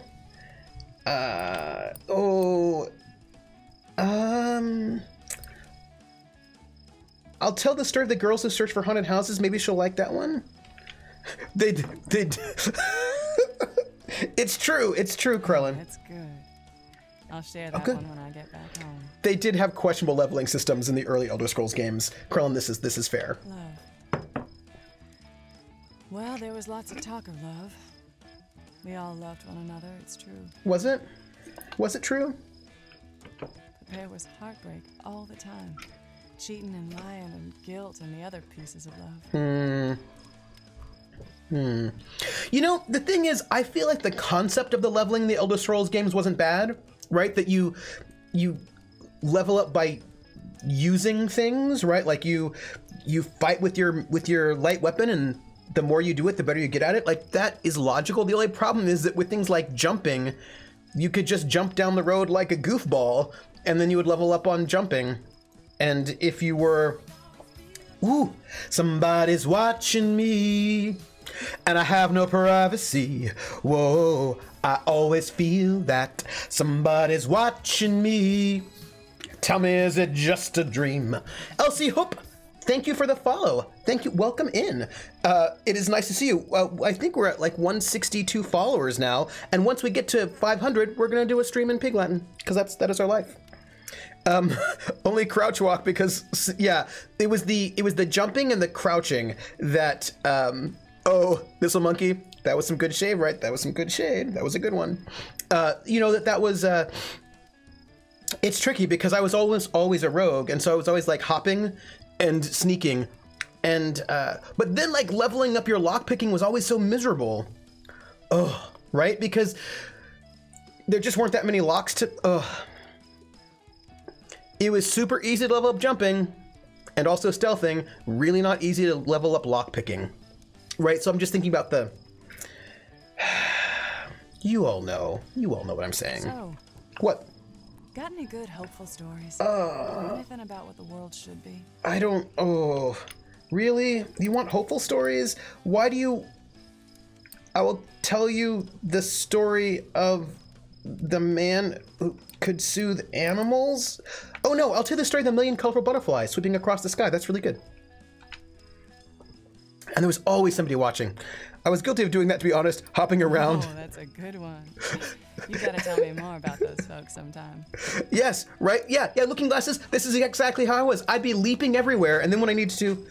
Ooh, the name game. Come on, everybody. I said, now let's play a game. I bet you I can make a rhyme out of anybody's name. The first letter of the name, I treat it like it wasn't there. And then a B or an F or an M will appear. And then I say bo at a B, then I say the name, then banana, fanner, and foe. And then I say the name again with an F, very plain, then a fee, fi, and a mo. And then I say the name again with an M this time, and there isn't any name that I can't rhyme. Rissa, Rissa, Rissa, bo, bissa, banana, fanner, fo, fissa, fee, fi, mo, missa. Rissa! Thank you so much. Oh, by the way, I don't think I told you this. I did tell everybody else this, but you were not here when I said it. Look what I got in the mail. The Audran sequence from Rissa. Korase gave this to me, right? Which is cyberpunk, but also noir, but then also spy-ish, and then also sort of 1001 Nights, which I'm so excited to read because that sounds amazing. Sorry, Krellin. Sorry, I didn't tell you either because I'm the worst. I know, but like it's really cool, right? So I'm really excited for some really neat sorts of cyberpunk. Right? Cyberpunk noir. Krell's like, repeat the stream. This is what I'll do. I'll tell you this. I'm going to read you a paragraph just from random so you can see what it's about. In Arabic, my own name means sickness. Friedlander Bey knew, of course, that my mother had named me Marid in the superstitious hope that my life would be free of illness. I don't mind having a valet, I said, but I'm not going to keep a slave. Kamuzu shrugged. Whether or not I wanted to use the word, he knew he was still somebody's slave, mine or Papa's. The master of the house briefed me in great detail about your needs, he said. His eyes narrowed. He promised me emancipation if I will embrace Islam, but I cannot abandon the faith of my father. I think you should know that I'm a devout Christian. I took that to mean that my new servant wholeheartedly disapproved of almost everything I might say or do. Well, we'll try to be friends anyway, I said. I sat up and swung my legs out of the bed. I popped out of the sleep control and put it on the rack of daddies I keep on the nightstand. In the old days, I spent a lot of time in the morning scratching and yawning and rubbing my scalp, but now when I wake up, I'm denied even those small pleasures. Well, that's interesting. Well, cyberpunk noir with some spy stuff in there? That sounds very exciting. I'm into it. I'm into it. Jer had a Shadowrun character named Noir. Archetype? What was your character's deal? A rack of daddies. So Prince Riley finishes like a rack of daddies. That sounds like my kind of rack. And now I'm thinking of Dream Daddy and all of the different daddies in that game. And I'm just seeing like you just open up and then there's a whole rack of daddies that you pull out. And you're like, oh, I want this daddy, and you just take it out. This, right? I mean, I feel like that's how that works. It's just my... Don't worry about my thought process. It's, you know, I have a thought process. This is... this is how my mind goes. So we have to find out more about these folks. Joy for me. Vitamin D daddies. I remember how your dream daddy... In the crowd at a show. Oh, she's talking to me, sorry. Dancing and spinning and feeling all that energy around you. Yeah, Krellin says, I remember how your dream daddy ended up being not at all the daddy you thought it was going to be. Right, because like who I might date as me, Trooper SJP as a daddy, was clearly not the same daddy that my character would date. And I was playing him, and I had to go with what he would want, you know, Rex Manning, rather than what I would want. So, you know, You gotta just, like, gotta let the characters do their thing. I have it, but I've already played it. We can't replay Dream Daddy because I already did it. But if there's another one, there's some things working their way through Kickstarter, which, like Office, there's one about office supplies that you can date. Yeah, Rex is gonna do what Rex is gonna do because it's Rex Manning Day. Wait, just really quick, I just have to do this so that you know. Hold on.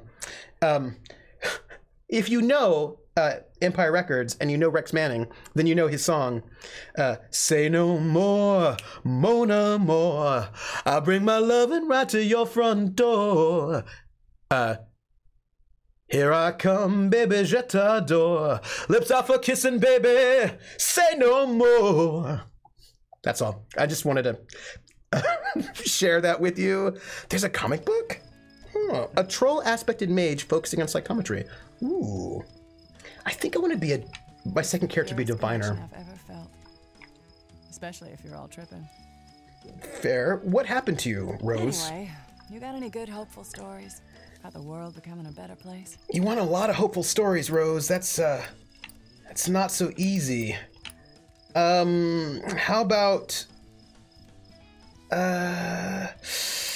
I could tell you the story, not of the murderous tomcat, because that is not hopeful, or the dead child, also not hopeful.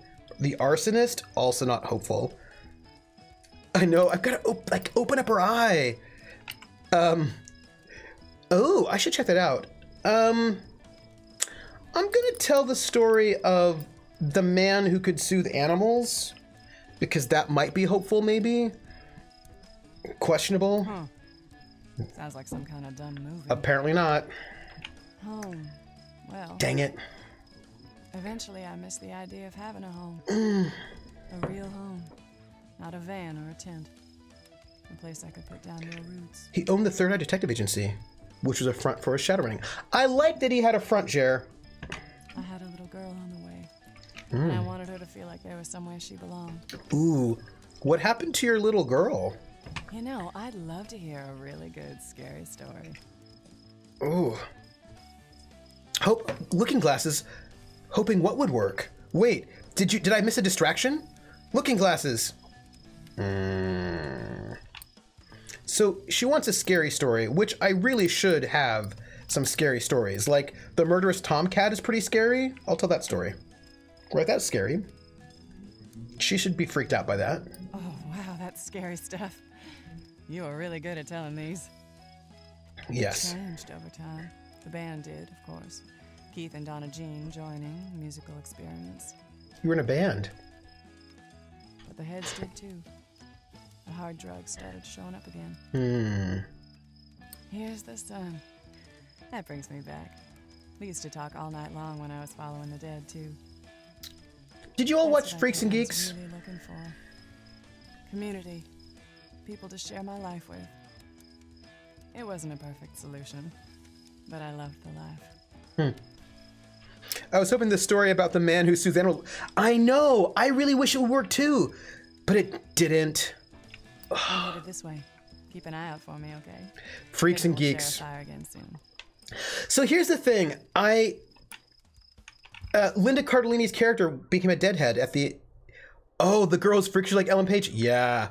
Yes. Yes. And her character became the deadhead, right? She went off deadheading. So this man can barely wait to get through the pleasantries before asking if you've heard the story. Oh, 100% true, he says. I heard it from my nephew, and it happened to somebody he knows well. Sure? The man launches into his telling. It's polished. He's obviously done this many times before. He tells you the story of the rich kid who hired 100 poor workers to dance a show for him. You recognize the bones of it from your experience of that imperious child asking people to dance for money? But it's been embellished in the interim, though. Afterwards, you thank the man and move onwards. You'll have to remember that version, even if it's not quite what happened. It's a good story. So we're gonna find Rose, our hippie. We're gonna walk over to where she's at. We're going to complete her story. Yeah, and she became Hey, Pumpkinberry, I have a question for you. Because you're Canadian, did you watch, what was that show? It was called, there were two versions, right? There was the first version, which I think only lasted one season, and then there was the one that became successful. And it was, You Can't Do That on Television. And I think the other version was called Don't Look Now. It was the one where Alanis Morissette got her start, and they had the green slime whenever somebody would say it's not my fault or I don't know, one of those two phrases, and they would just like dump the green slime. Oh, you missed old school TV. Pumpkinberry's only an honorary Canadian. Well, hey, look at these little trees. These little trees are really cute, everyone. Just for the record, the trees are adorable. Fourier Santo, I watch You Can't Do That on Television. Yes! I feel like... That's right. Because they had it on Nickelodeon, but it was Canadian. And, but... Look at the tiny trees. They're so cute. Oh, hey. There's a story over there that needs, Oh, hey, Peanut Butter Princess, you grew up near Spokane? Nice. Is it beautiful? It's right next to Idaho. Do you like Spokane? How far away is it from Seattle? This man reads the newspaper with barely contained horror, his grimace spreading wider and wider as he makes his way down the page. Suddenly, his frown cracks into something with a little more amazement in it. Whoa, he says. Peanut Butter Princess says, Spokane's not that bad. What's the matter? He reads out a story about the murdering twins who cannibalized their third brother. You're shocked. It's the story of the murdering twins, but with some bits changed. Do you think this really happened? He asked. I'm gonna say it's all made up. He shrugs. Sounds like nonsense to me for sure. He says, the stuff they print these days. It's about a 3 or 4 hour drive from Seattle. Did you go to, like, is there a lot of stuff to do in Spokane? Or did you have to go to Seattle a lot? Would be a question that I have. By the way, we're gonna do our giveaway pretty soon. We've got Rock of Ages 2, Bigger and Bolder. It's a comedy racing game. And I'm gonna just give a giveaway, so, you know, if you just say something in chat in the next 5 minutes or so, you'll be in, and then you could get this game. I will give you a Steam key. Because here's the thing, I get the Humble monthly bundle, but I'm a Mac user, so there are a bunch of games I can't play, so if there's a game I cannot play, I give it to you all, because I like it. We're gonna talk to her again, and we're gonna hope that we can... Hey. Oh. You again. Hey. How you holding up? Well. We had a good long talk last time, but I never finished telling you about what it was like to follow the dead. No, also I'm seeing a new background for you, Rose. You've got all these apples. Rock of Made... Get the musical? Yep. Nope. Maybe. For a while, that was the life. For a while. They say nothing good lasts forever. But maybe the reason it didn't last forever is because it wasn't as good as we thought, you know? I totally know. Not a lot to do in Spokane, but we didn't go to Seattle much because my family didn't travel much. Ah. Did you at least have, like, music venues or maybe like a game store? Like something interesting to do? I hope so. So, got any good hopeful stories? Anything about what the world should be? You get all the seasons, nice summers and snowy winters. I grew up in San Francisco where we got the seasons were very mild, and I am used to that. I now live in the Boston area, and it's like cold, and that makes me sad. Also, why is her eyeball not fully opened? We're gonna have to... All right, let's see what... All right, 1, 2... Maybe we have enough to tell 3, 4, 5, 6, 7,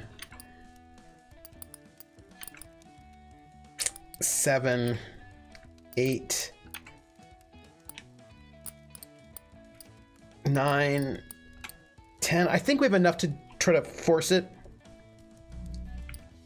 We've just... Oh my gosh. here in the Boston area, man. Oh, that's good. Give me something good. I'll share that one when I get back home. Okay. It was like a portable heaven that packed up every few days and moved on. I don't think I'd want to be a deadhead. I don't think I would like that. I mean, just living out of your car, following a band around. I don't know. I don't think I'd like it. I think I'd want more showers than that. Eventually, you have a bad trip. Your van leaks, you don't get tickets for months, your friend gets stabbed. Whoa. Hey, Rose. You just went from, like, not getting tickets to the show to your friend getting stabbed. That's like that's a 0 to 60. The grass ain't greener, and the wine ain't sweeter. What happened to you, Rose? You know, I'd love to hear a really good, scary story. I will try. Because, I mean, I would hope I have... Yeah, like, I feel like I could live out of a Winnebago. That seems like it could be cool, right? But living out of a car, at least, like, long-term, I was talking to somebody who had their car set up so that it was actually kind of comfortable to sleep in the back. But I don't think I'd want to stay there long-term. Yeah, Rose is going real dark real quick. I'm going to tell the story of the family of pig farmers, maybe, in Georgia, because that could be scary. Half of me would love to live in a tiny house and that minimalistic life, but the other half of me loves my games and my internet and my library. See? Okay. Peanut Butter Princess, I feel like you've met me before. When I think about, like, a tiny house, I think about the fact that I have a lot of books. And I feel, and also games, and also CDs and LPs. I mean, I teach media, so I don't have a lot of furniture, I don't have a lot of clothes, but I have a lot of media. And if I were in a tiny, tiny house, I would not have space for all that media. And then I would be sad. Because I'd be like, what? No personal attacks. I just like, what would I do? Tell the story of the clan of lightning-dazzled mole men. That sounds scary. I could have digital media. Oh, wow, that's scary stuff. Thanks. You are really good at telling these. I like a mix. I'd miss the smell and feel of books, which I like, but thanks to ebooks, I could probably manage with just my computer and Kindle. I think for me, it's a little bit tricky because I will tell you, and I know this is ridiculous, right? But I like to get the CD and then rip it so that I have it on digital, so I can listen from my computer, but I have the physical copy in case there's some kind of electrical storm and I lose. Like, what happens if there's an EMP grenade, which happen in Cyberpunk games all the time? EMP grenades happen, and then all of a sudden you lose all of your data. So I would, I like to have both digital and physical. And I also, like with game books, like I got Ghosts of Saltmarsh right here, physical, because for like short-term reading, I can do electronic, like for articles, that's fine. But for like something long in a book, I want to be able, cloud storage, I suppose that's true. I would like to be able to sit on a beach and read, or flip back and forth really quickly between the index and the pages. Yeah, so I like to, like with game books especially, I like to have the physical copy for like general reading, but then the digital copy for searching. So I like to have both. I like both. In my last move, the movers actually broke 2 of my bookshelves. Oh! So now that I'm moving again, I'm trying to narrow down my book collection, it's so hard. Or you can hand a book to someone. Yes, Kexi. I would also say for me, I just need more bookshelves. This is a great set of bookshelves, but these are built into the apartment. When I move, I'm gonna need bookshelves because I think I only have 3 bookshelves right now that are not built in, and I'm gonna need more books. I'll try to narrow things down a little bit, but it will not be easy. Oh, Kindle. I should probably get a Kindle. Part of it, yeah. Always, constantly on the road. Town to town, show to show. I think I should, I hear that Kindles are easier on the eyes than like iPads. So I think I might see what it's like to get what a Kindle might be like. You can make bookshelves out of more books if you have enough hardbacks. That's fair. I wasn't sure what I think of a Kindle, but I got one and I do really like it. So yeah, IKEA is probably what I'm going to be doing there. A Kindle is much better for reading than a phone or an iPad. This is what I've heard. My Kindle is really useful as I can't sometimes hold a book. And it doesn't fall on my face as much reading in bed. This is true about the Kindle. E-ink Kindles are much closer to reading a book than something on a regular screen. Massive solar storms are a thing too. Yeah. Wait, Jerry, you're watching on your Kindle? You can do that? Huh. I should probably, you can probably get an e-ink one pretty cheap, right? To take a few months off, then you'd I should check it out for a bit, work some gigs. So anyway, got any good ghost stories? Yeah. Anything scary or weird? I killed a Kindle and had to finish the book I was digging through on the iPad, and the backlighting kept me up all night reading. Trooper, if you could have a massive, honest-to-goodness, old-school tome in your house, what subject or story would be in it? Ooh, okay, wait, if you want massive tome, Looking Glasses. If what you're asking me is if, like, the massive tome, like, full-on, old-school, massive, I think what I would do if I were gonna go full-on massive, in a way that is completely, oh, well, this is actually kind of tricky. This is a tricky question because you could go one of two ways, right? Like the obvious would be go like the Oxford English Dictionary, right? Massive. But if I could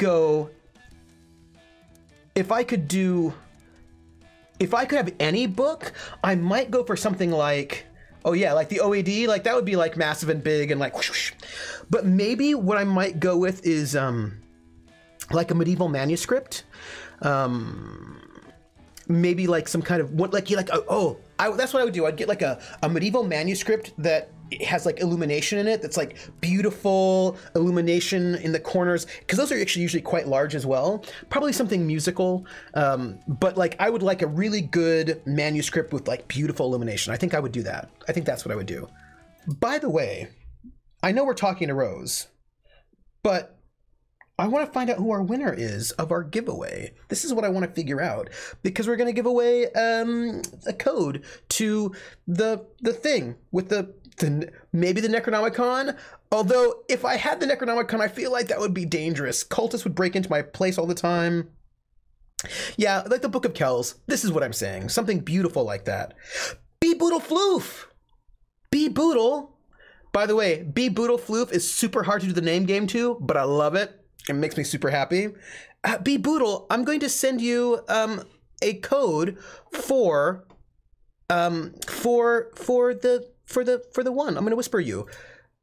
I'm going to whisper you the code for Rock of Ages 2, Bigger and Bolder, like the Rock Boulder, because it's a play, right? It's a pun, right? And it is a comedy action racing game, and I'm going to send that to you right now. Congratulations, Be Boodle. Yay! That makes me so happy. You know, giving away games is just like one of the things that makes me really happy in life, and I just want you all to know it. That's all. Thanks, Be Boodle. Be Boodle is super cool, and is also from the UK, and you know, is awesome. So, Rose, we've opened up her eye as much as we can. I know it worked on the first try this time. I'm really excited. So we can ask her anything we want, and I think we should ask her about, I don't know, something we haven't asked her before. Let's ask her about the future. Let's ask that one. Yeah. Oh, come on. That shit's so fake. What do you want from me? What do you want? I guess the long, strange trip will continue. I can't imagine when it'll ever end. I'm really enjoying our sort of like our hippie jam music in the background. The music will never stop. Oh, hey, speaking of, I don't have this book. It's probably at my sister's house now. But do you have, did any of you all ever read the Hans Christian Andersen fairy tales that had those beautiful, like, there was like Arthur Rackham, Grimm's, there was Arthur Rackham's fairy tales and this Hans Christian Andersen fairy tales book with these beautiful plates sort of art plates in the middle of the book with these different images, and they were beautiful. Did any of you have those? Maybe? But anyway, what's the most exciting story you got? I don't need to tell you, because the thing is, I'm like good. You know, like we've opened your eyeball. Yeah, right? Like, and I remember as a kid reading it, and I'm going to tell you the story of the winged goat. Just tell that story. Oh, shut up. That's not scary at all. What do you want from me? It was the one of those, we had those books. I had 2 of these fairy tale books that had, like, one by Hans Christian Andersen and one by Arthur Rackham, and they had these beautiful sort of prints plates in, like, nice paper in the middle of the books. Oh, you were in his home? Really? Sadness. The saddest thing was that the real world followed us in, you dig? There were still fights. There was jealousy, people ripping off shit. Yeah, well, that's because people are people, as Depeche Mode would say. We were a family. But families have problems too. This is fair. So anyway, got any good ghost stories? Anything scary or weird? Yeah, but I'm not going to tell you right now because I feel like we have to wait till later. I know, right? Don't you worry about her a little bit? I worry about her.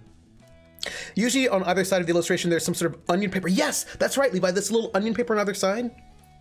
And I think that the onion paper was like maybe in there. What is this? Choice and morality. Let's tell that story. Yeah, Odin's Munkemole. It's a museum about him now. Oh. Do you think that's cool? Sounds more like you made it up. Whatever, Rose. Gotta go, says Forla Santo. Thanks for letting me hang out with you for a while. Oh, anytime. Thank you for being here. We're here every Thursdays at 6 p.m. Eastern Time and Saturdays noon. And you can come and hang out with us whenever you like. Oh, and I will be hosting Critical Role tonight, 10 p.m. Eastern, if you want to hang out with us. Because, you know, it's what we do. As for our morality, well, there's definitely shared principles at the shows. You share what you've got. Mm-hmm. If you get a miracle, you try to make it come around for someone else. I'm so excited for the CR stream too, Krellin. I'm excited. You take care of each other. If you see a bad trip, you help them through it. Fair. Well, it's been a while since I told anyone all those old tour stories. Thanks for listening, stranger. I like remembering those days. What year do you think it is? I think it's the 70s. Right, I feel like this is, what year are we for her? I think that we're post-Watergate. So I think we're probably like in the mid to late 70s, where that kind of, like the dream of the 60s is basically really, really dead. I am also really interested in seeing what Rose's true self is, and I think we're going to find out right now. I'm headed this way. Got a ride to catch. Oh, I like her character too. Maybe I'll see you around again. Okay, we're gonna go and find her, and we're gonna find out what her true form is. Because we are at that point. We've just finished. Her chapter 4 is available. We're gonna find out what her true final self is all about. Yeah, we're in the last stage with Rose, and we're gonna find out what her last stage is. And I really want to find out, because she's not so desperately miserable. Do you know what I mean? Like some people, but there's a thing about her daughter we don't know, like what happened to her daughter. And what she's doing now, like I have some questions. Where are we at? Oh, we're heading to Boise. Oh, hey. There's a little story here. Yeah, so I'm just a little worried because things with her seem mellow, but like, you know, there's something underneath. Like there's something underneath happening. Yeah, I don't think it's a happy story either. The waitress at this diner is sharing an outlandish tale with one of her regulars. I heard it from my sister-in-law, she says. It happened to her daughter's friend. It's true. She notices you listening. Hey, have you heard this one before? Which one? She regales you with a story about the deer that could not be touched by human hands. Halfway through, you realize it's the story of the deer which shows death over enslavement, but highly embellished. What do you think about that? The waitress exclaims. It's an interesting tale. Sure is, she agrees, and true, every word of it. I'm gonna move on. And I'm gonna talk to Rose, and we're gonna find out what's happening with Rose right outside of Boise. Because I want to see her, and we can tell the completed stories to finish this up in one go, and then find other people. This sounds very, this music, by the way, you share this bus stop, that's me. I share this bus stop with this old man who shifts from foot to foot, thumbing his suspenders and watching the passing traffic with anxious focus. Hey, he blurts suddenly, turning towards you. You want to hear a good story? Sure. With an air of a man who's distracting himself from something, he stumbles quickly through a tale about a meadow of infinite butterflies, every color of the rainbow, confusing himself and now and again and backtracking and adding new details out of order. You barely piece the story together. Wait a second. You suddenly realize that he's told you a twisted version of the story about the millions of colorful butterflies sweeping across the sky. Little typo, but massively changed, with whole new chunks you don't remember. It's true, the old man insists, turning his wincing eye towards the road. With that, the conversation seems over. So, here's the thing. Before we talk to her, we can replace some of our stories because we have maxed out a couple. So let's change. Okay, that's good. Because if we've maxed out some of the stories, we should replace them with ones that haven't been maxed out so we can, do our best for a variety. So that deer can be replaced with the strange bus. It's fine. And I think that's all we have to replace. Good. Okay. Here we go, folks. We're gonna find out what Rose's true form is. I'm a little afraid. What does she look like? Here we go, everybody. Hey, Rose. Well, Oh. Hey there. You're getting to be a familiar face. But it's weird. I can't remember what you look like when you're not sitting right there. You ever meet someone like that? Huh.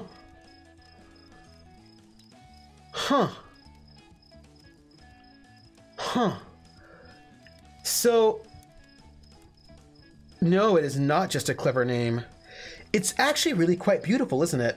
Because here you really get all that sort of late 60s thing, right? You get her with a rose, right to the right of the rose, you get the military helmet, right? So for the Vietnam War, and then down below, further to the right, we get the hippies with the flower power. Going the other direction, we get the motorcycle helmet, very sort of easy rider, and yeah, a boy and his dog around Miami. So you get Vietnam, but also hippie. It's a very sort of late 60s. There's death. Right, there's clearly death involved, but it's also very beautiful. Anyway, I guess I should finish the story. Tell you about the commune and bring you right up to the now, or whatever this time is I'm in. Yeah, what time are you in? Sometimes it doesn't seem like reality, you dig? Unstuck in time, maybe, like that one cat in the book. Maybe. But anyway, know any good sad ones? Keep it real, though. Something sad and real. I'm going to tell you the stories of people,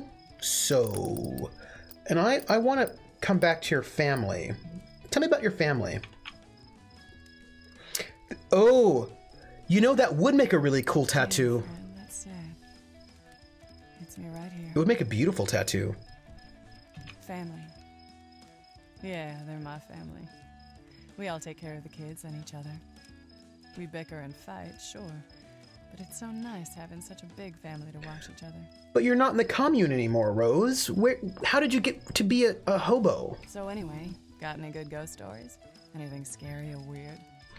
Yeah, but let me ask you about,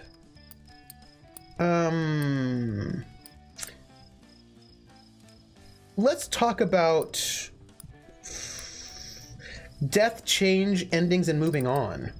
Except that I don't have anything to tell you for that one, so that's no good. How about nature, country, and home?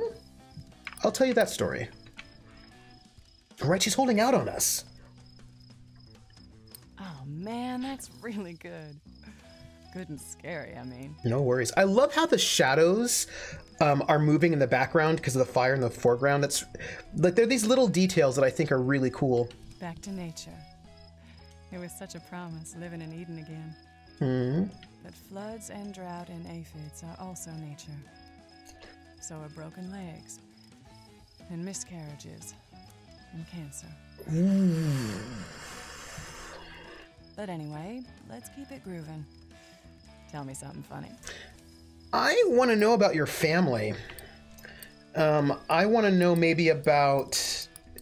Can we talk about death, maybe? Because... Or sadness? The Flickering Shadow is a good example of working what you have. It's a little thing, but it goes a long way to adding to the atmosphere. Right, like this is... Here's the thing. I don't know how much money they spent on this. I mean, they clearly spent money because they have... They paid for music. But this is not like... The game clearly spent... They have spent money, but it's not a AAA game where they spent millions of dollars. And they did such a good job of using 2D art to such good effect. I mean, it's...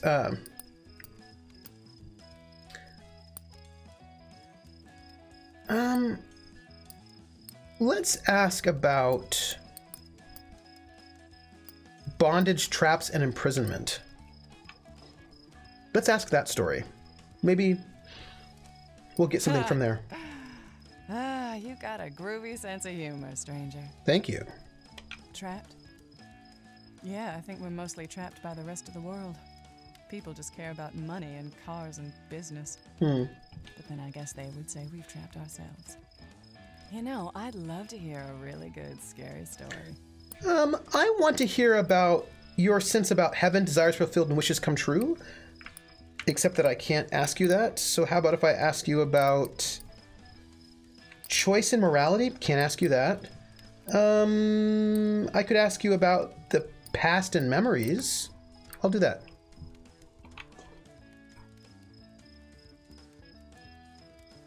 Oh, wow, that's scary stuff. You are really good at telling these. Thank you, Rose. The past. Well, lots of people say that we're living in the past. But we're actually trying to create the future. The future we all saw so clearly back then. You know, I'd love to hear a really good, scary story. Ooh, I get another one? Oh, okay. Let's ask about the future. We can't. Let's ask about maybe love? Let's ask about love. Maybe we'll, you know. Oh man, that's really good. Good and scary, I mean. And yeah, we still believe in free love. We love each other, whatever that means to each of us. I still want to know, if you're in this really great commune, why you're out here on the road. I have a feeling we may not see each other again. But I've told you my whole story, and you're still making yours. Be well, stranger. And remember that you are loved. Oh, thanks, Rose. That's really nice of you. Aw. Hey, we got a story that didn't involve death. That was really nice. Normally, it's just a lot of death. So that was nice. Right? Like, that was really nice. Good for her. I'm glad that she still has a commune with people who are positive, and that was nice. I was afraid there'd be lots of...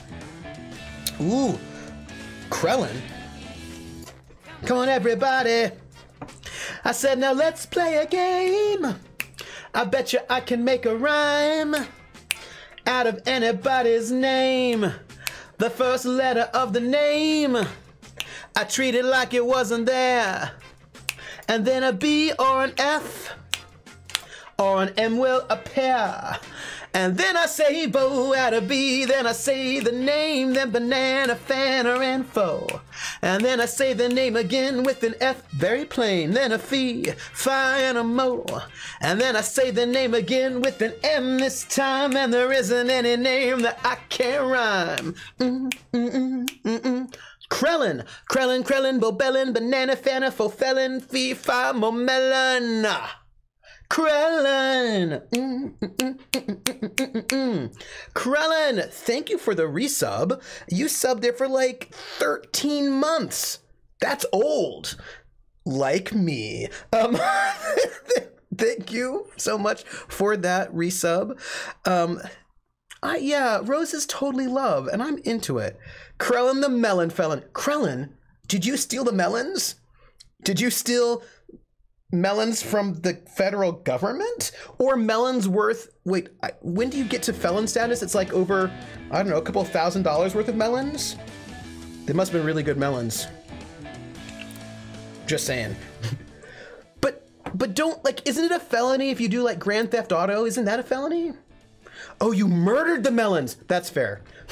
Okay, Krellin, right now, I'm imagining you, like, in a hot day, and it's hot and it's dry, and there's like all of these really delicious and ripe, wonderful watermelons, and you take out a big knife and you're like, melon, and you stab the melon, and then you're just like, ah, and then you eat all the melons.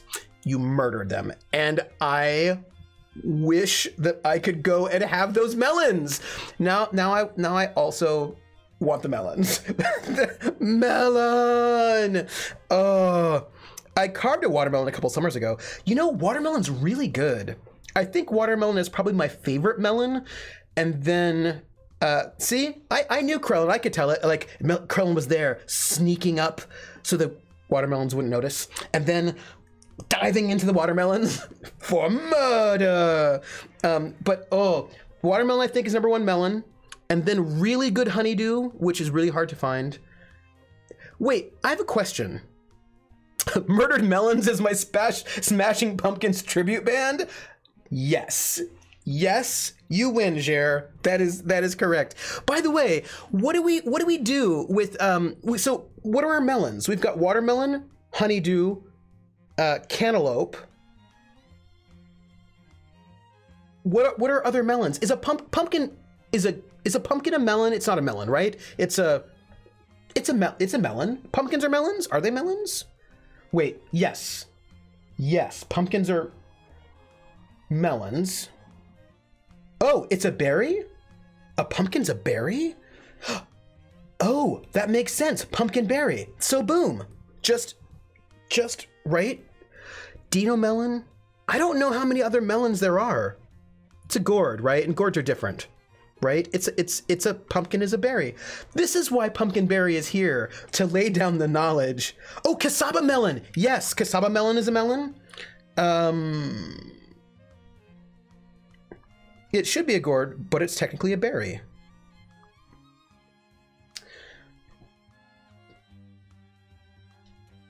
Like a strawberry, raspberry. Oh, 25 right. Oh. I didn't know what when I made the name, though. I thought it was, oh, you didn't know that when you made the name, you thought you were being clever. But it turns out, what, okay, wait. Hold on a second. I have a question. Pumpkinberry, this is really important. What happens if pumpkins were not berries until you made your name, and then you shifted the entirety of the universe? Like, what if you changed the fabric of reality by creating your username, and that before you made your username, pumpkins were not berries at all, they were some other thing, and then through the alchemy of your name making, you change reality? I'm just saying. I'm saying it's a possibility. These things happen sometimes, you know? I mean, sometimes, you know, and it's fine, right? Like, it's a good thing. You have like, I mean, it's a good thing you named yourself Pumpkinberry and not like something else, right? Because it's a butterfly effect, right? There you go. Oh, thank you for the link, Control Freak. I'm excited to look at it in the Discord. So the waitress, we've got the thing, right? We've got this story. She tells us a story about the sugarcane farmer who killed a cutter every night to ensure a good harvest. Halfway through, you realize it's the story of the sugarcane farmer who took criminals from the jails and worked them in his field until they died. But highly embellished. You should have named yourself Trump is not president, Pumpkinberry. You missed the opportunity. Ugh. So wait. Oh, good night, B Boodle. Wait. I have a thing. If any of you have not read the book The Lathe of Heaven by Ursula K. Le Guin, I highly recommend it. It is so good. It's really, really good. If you don't know it, it's about a man whose dreams change reality, right? So the book starts where the police break into his home and they arrest him for abusing dream suppressant drugs, and he is forced to go to a psychiatrist to sort of deal with whatever it is going on with him.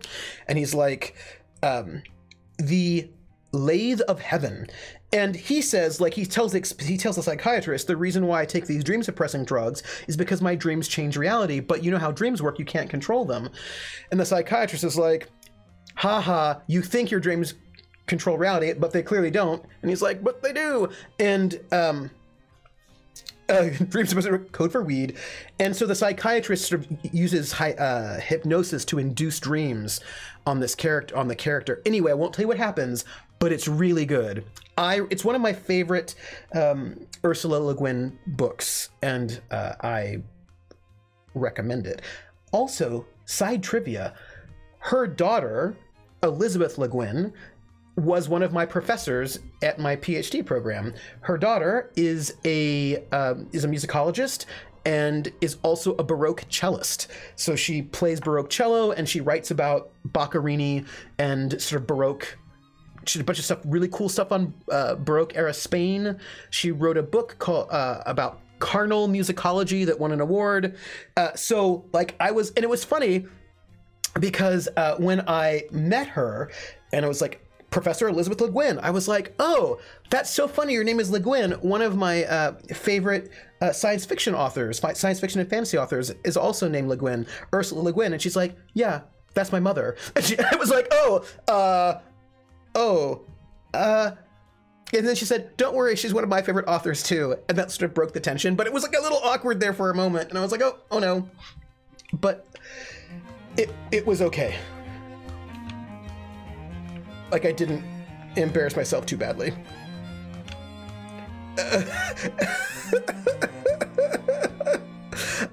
So carnal musicology, what she was talking about, it's really interesting, is it's sort of performance practice, actually.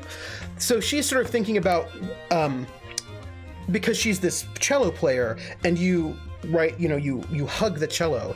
And so she's talking about the way in which what does it mean for the cello to resonate against your body? And a friend of mine, thank you, Looking Glasses. And I was like, a friend of mine wrote a really great article, also sort of inspired by her work, about the Russian piano player Gubarilina, who makes these pieces that are super, super painful to play, that are really bad. Like they're really hard to play. Like this, like the spans are too long. It's really hard, very repetitive. Basically, if you play this woman's pieces, it's a lot of repetitive strain, and you're going to get some carpal tunnel, right, playing her stuff. And so she was talking about the ways in which, when this composer, when she wrote these pieces, she wrote pieces that were super painful to play. And so it's not just about being the audience and hearing this music, but also about sort of like the pain and the struggle you go through as the person playing it. So it was really interesting. I was like, and I don't, yeah, right, so yes, Jared, so she's like talking about the feel of the strings against your fingers, what playing does to you, right? Like, what does it mean, right? And the ways in which some things will feel different in your body. And that, so she's thinking about music not just in what you hear, right? Not just what you hear, but also how it physically affects your body, right? The ways in which because if anybody here plays a string instrument with metal strings, the way that it cuts into your fingers, right? And that you gain calluses, the way that it will change your lips, Well, I got blisters on my fingers. That's a quote, Beatles. And it's really interesting, but also like with an instrument like the cello or the bass that you hold against your body and that it resonates in your physical body when you play it, right? Because it's, or I had a friend, so interesting, who was a cellist, and her fingers on her fingering hands for her left hand are longer than her right hand, right? Because she started playing when she was like 2 or 3, so she spends like her entire life when her body is growing stretching her left hand, and so then she's an adult and her left hand is all a different size than her right hand. So like thinking, oh, Krellin played the cello?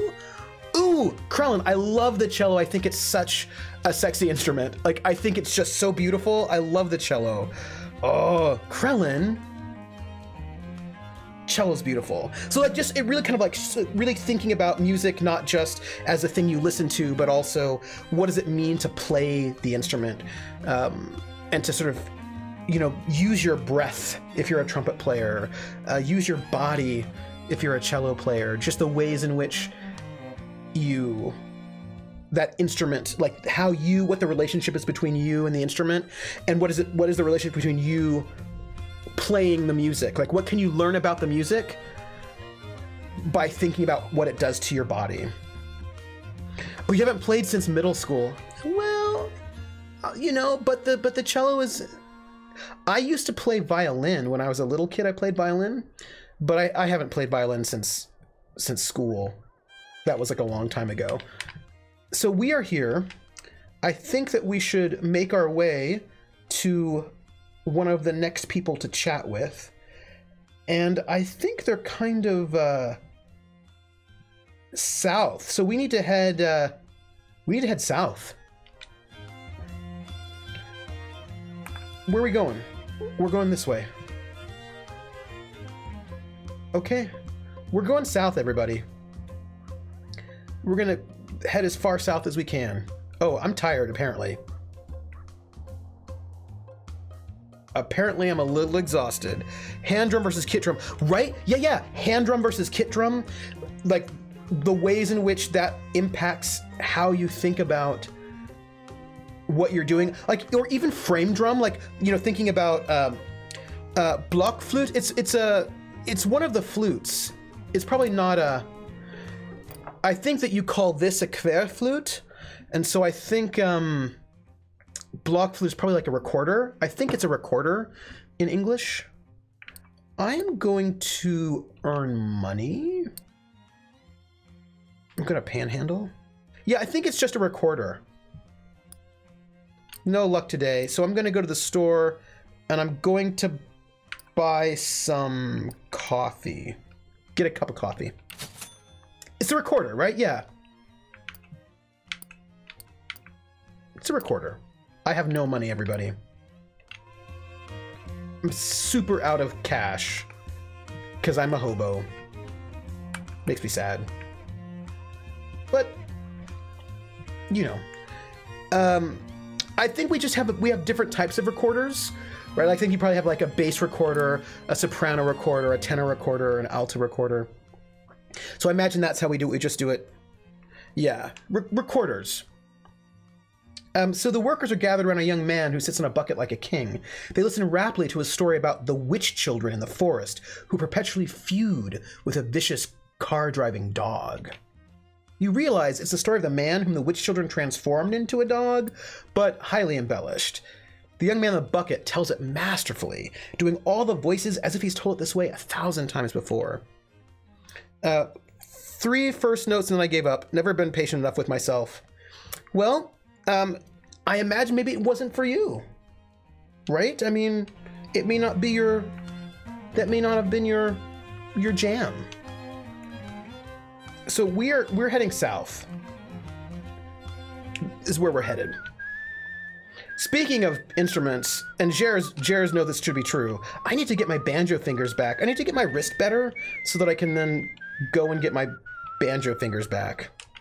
Recorders are what my district, and I think in a lot of, yeah, a lot of the early music classes we take as kids are with a recorder. And like that's That's nice. Like if you know, and the thing is, recorded music is nice. Like I enjoy, like we have an early music ensemble, and there are a lot of recorders, and it's very nice. Hot cross buns.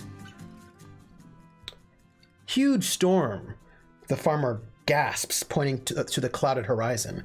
We got to get the produce indoors before the fields wash out. Can you help? You and his family strip the fields of vegetables. When the rain hits, you're all safe inside, and you've got some coins in your pocket. Jer wants to pick up a hurdy-gurdy. Oh yeah, the price tags are pretty high, but hurdy-gurdies are cool. My niece has a recorder in class now, and I hope she finds interest in violin.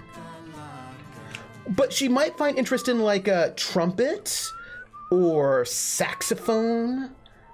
Like they're like, I mean, there are a lot of cool instruments. Maybe harpsichord. She goes all old. Sackbut, which is one of the best names for an instrument ever. The sackbut is like the precursor of the trombone, but it's called a sackbut. So, I mean, like that's positive in choice. You love your brother. Okay, we've got a new story, everybody. The old man sits by the roadside. A post protrudes from the dirt. A mismatched set of horseshoes tethered to the top with colorful string. I wish I knew where it went, he mutters. He glances up and startles. I know you. We've met before, haven't we? I know you. You don't know me. You don't know me. You don't know me. He stands, triumph in his smile. It's been 50 years, but I'd recognize you anywhere, General. Oh. He fingers his lapel. I don't have it anymore, but I remember that day so well. You shook my hand. He offers that hand to you. Oh, I see Ice Bunny. Ice Bunny's like, whatever is loud and squeaky. I love my brother, but yes, listen to her practice. Oh, I see. Then maybe drums would be good for her. She could become a drummer. Kit drum. I'm going to shake his hand. Yeah, I'm going to shake his hand. There's a jolt as your palms meet. The sky grows dark. A faceless crowd gathers. A hodgepodge of uniforms and insignia. The old man smiles. Years melt from him. And then you said... The response leaps from your tongue. This is for your bravery. Oh. There's a medal in your hand. I will pin on the medal even though I'm being possessed of some sort. I threaten my siblings with buying their kids one of those toy instrument kits. Yeah. He grins, salutes. The horde around you falls. 100 spectral soldiers dropping into the dirt. You step back. The darkness recedes, and the world is as it was. But the old man still wears the medal. Well, how about that? Thank you, stranger. Well, my goodness.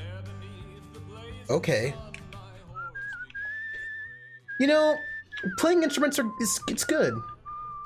All right, people hanging out in chat, I'm gonna ask. How many of you have played instruments, and if so, which ones? Or sung? I did choir, play the banjo, played the violin in school. So violin, banjo. I had an auto harp, but I never really learned how to play it. I love that Steiner schools do so much arts and music in comparison to public schools. Clarinet's a greatness. Choir, guitar, viola, piano and flute, clarinet. Oh, nice, singing choir. Oh, you know, bells. Nice. Sing, right? I sing banjo, violin, but like, you know, drummer boy, drums, guitar, bass, piano, sorta, and computer. Also computer. I also did computer, that is true. I did computer, modular synth,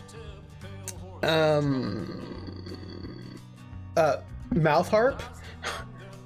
Ooh, violin, piano, chorus, hand drum, mandolin. Ooh, mandolin. Mandolin is nice, Cher. I like mandolin a lot.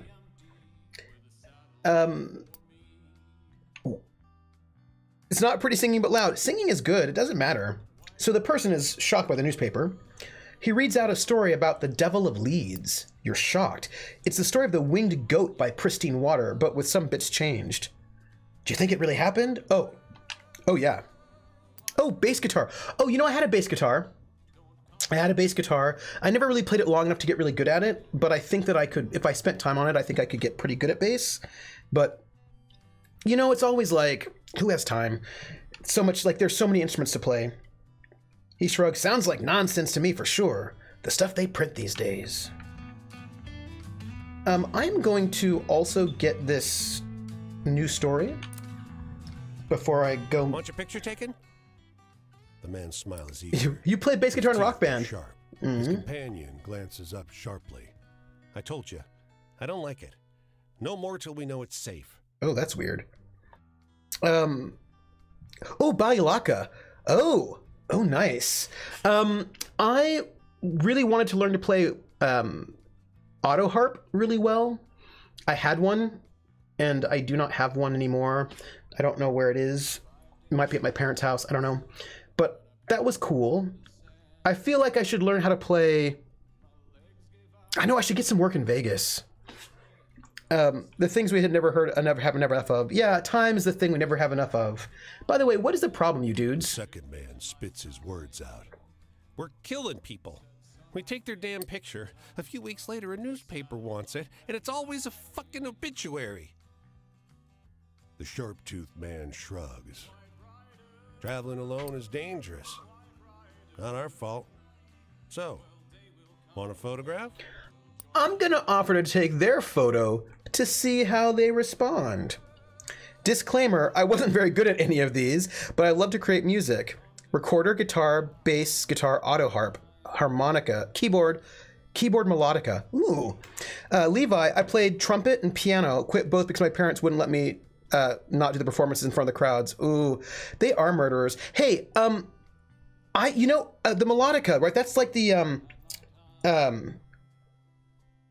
right? It's sort of like, it's not an accordion, but like it's like the, there's a couple of, this one, right? Yeah. I always wanted to learn how to play this one. I'm making a gesture. You have no idea what I'm talking about. It's not a bandoleon, right? Bandoleon. There's also another name for it, but like, you know, the little, they're like accordions, but they don't have a keyboard. Yeah. The melodic has the tube, right, to the keyboard. But I always wanted to play the ones that was like, an accordion, but it didn't, like the button concertina. Yes, thank you. The squeeze box. Yeah, I always wanted to learn how to play a concertina. I thought that would be cool. I'm going to offer to take their photo because... Neither responds immediately. The sullen man barks a laugh. Not so sure now, are you? It's your damn camera. Fuck it, I'm no coward. You get in the photograph, so will I. His goad works. His sharp tooth. Am I going to be murdering these people? Chin up and strides in front of the lens. I'm going to trigger the shutter. You know. The men rush to their dark room. They're out barely 20 minutes later. Neither looks happy. Oh. The sharp-toothed man thrusts the picture at you. Doesn't make sense. Must be broken. His image is sharp, in perfect focus. His companion appears only as a blur. Creepy. You know that one's gonna go bad. Creepy, everybody. But here, I'm here in Las Vegas, and we've got some time. I think we can talk to this person here and work on their story. Yeah, the companion is the murderer, right? I played percussion in the college orchestra as well for a year. Oh, timpani, glockenspiel, hand cymbals, triangle, and tambourine. Drum kit playing doesn't have a whole lot of crossover with orchestral percussion, so it's a bit of a mess. But timpani was fun. Oh, you know, it's so interesting, right? Because I think about how orchestral percussion and drum kit are just so really different. I mean, I imagine you still have skills with rhythm, but like they're really different instruments. Ooh, Drummer boy, did you ever play anything like a marimba or a vibraphone? Because sometimes percussionists will do those. By the way, we are going to be talking to who? Who are we talking to, do you think? I don't know. We'll find out. We're finding out. I'm gonna take notes. Oh, Bertha. Oh. Bertha. Oh. Anyone ask you to join the communists? Whoa. Whoa. Bertha was our was our Dust Bowl. You know that famous photograph by, I think, Dorothea Lange? The famous photograph of the Dust Bowl mother, and she's got like a black hair, and she's sitting kind of like this, kind of not looking straight at the camera. And I think there's maybe a child on her lap. That's a famous sort of Dust Bowl photograph, Depression era Dust Bowl photograph. And so this woman here, Bertha, was kind of like that. She was sort of that figure. And, you know, that she was in the Dust Bowl, she moved. This is who she is. The accordion fascinated me as a child. I'm pretty sure I learned about the instrument because of Weird Al. One thing I learned from playing Rock Band, the drummer doesn't set the rhythm, the bassist does. Ooh. Oh. Bass, you know, the bass is so fundamentally important. Glockenspiel was the closest I got to that. Vibraphone is amazing. Yeah. Yeah, we just found a Dust Bowl mage. Anyone asked me to join the communists? You folks out here have been telling me I should, but I'm not much for joining things. She looks amazing. Like, this is a really amazing, amazing image. Still, we've gotten to a time where you can't just tell poor folks to move along. I mean, it's really beautiful. Move along too. Anyway, I'm looking for a good laugh. Do you know any funny stories? Wow. I'm an amazing bassist in a rock band, but I'm complete shit at drums because I try to keep rhythm, and it's not how drums work. You know what's really tricky about, so I switch from desktop to laptop and come back to being asked we would join the communists. This is what happens. You know what's interesting, Krellin? I think one of my problems with rock band is that I sometimes get I get a conflict between playing in rhythm by what I'm hearing and playing with what I'm seeing. And if I play what I'm seeing, I will not be off. But sometimes what I'm seeing is not actually what, like, sometimes there's latency, do you know what I mean? And if I play to what I'm hearing, I sometimes, like, it will mess up. So I have to play to what I'm seeing. Gang, she wants a funny story. I don't know if, should we? I don't think I have funny stories. Yeah, thrash guitar songs are really tricky because they're really, yeah. I'm gonna tell the story of Ray's Lament because I think we can get through her part. Oh, my sides hurt. She's really scary to me. Freedom? Sometime you stop worrying. Yes, migrant mother. Yes. The future. You put down that burden and you just worry about right now. That's a great relief. It's a beautiful, beautiful photograph. Like, it's really intense. If you don't know the photograph, Migrant Mother, you should find it because it's a famous. Hey Volpez, it's a famous photograph, and it's really haunting. She's the kind of scary where I can't look away, but I want to learn more. Yes, like she's like, when you look at her, right? Yeah, that's the one I was thinking about, Krellin. If you look at her, right, like her hair becomes the dust storm, right? And she's sort of being disintegrated a little bit into the dust storm, but she's got this like strength by holding on to this pole. Like you can tell with the sort of intensity, like of the, like you can kind of see like that tendon in her arm and the upper, the one that with the hand that's above the other, and she's got this really intense face, and she's sort of lit from below, so she's super intense. Whew. Been so long Yeah. since I last chuckled, I'm not sure my Hey, mouth Bulbous. can do it anymore. Can you tell me a story that'll make me laugh? She just wants funny stories, and my stories are always about dead children, and they're not funny. Like, I don't have funny stories. I am, but I get distracted still nonetheless. You know, I can get a good distraction on. I'm gonna tell the story of Althea's Blues. I hope that we have enough stories to finish this. Give me a moment just to catch my breath. This is a super intense. It's super intense, that's all. Imprisonment. If you get enough prisoners angry, they can turn and lick the guards. She's our firebrand, right? She's our revolutionary. I like her. Isn't easy, but it can be done. This is true. And then what happens? Anyway, I'm looking for a good laugh. Oh, it would be a You know any funny stories? I don't. You want all the funny stories, and you should know I do not have them. My stories are not funny. They're like all sad. Yeah, she and Rose would fight. They would not get along well. Give me a moment just to catch my breath. I think that she would think that Rose's turning in, tuning on, and dropping out is not responsible. Wishes come true. Well, at some point you stop wanting things to be different just for you. Things need to be different for everyone. I like you, Bertha. Enough food to pick, good pay for picking it. Hot bath water, no mortgages. You're awesome. Anyway, know any good hopeful stories to share? I could sure use one. I actually might have a hopeful story. I might. There is indeed stream on Saturday, unless the electricity goes out like last time. But I believe that there should be. Yeah. There will be. There will be a stream on Saturday. Thank you for sharing that one. I feel a little better now. Okay. There isn't much point in looking back all the time. My husband did, and it sapped his will to go forward. Oh, the crickets in the game freak you out once per stream when you're trying to find a cricket in the house? Yeah.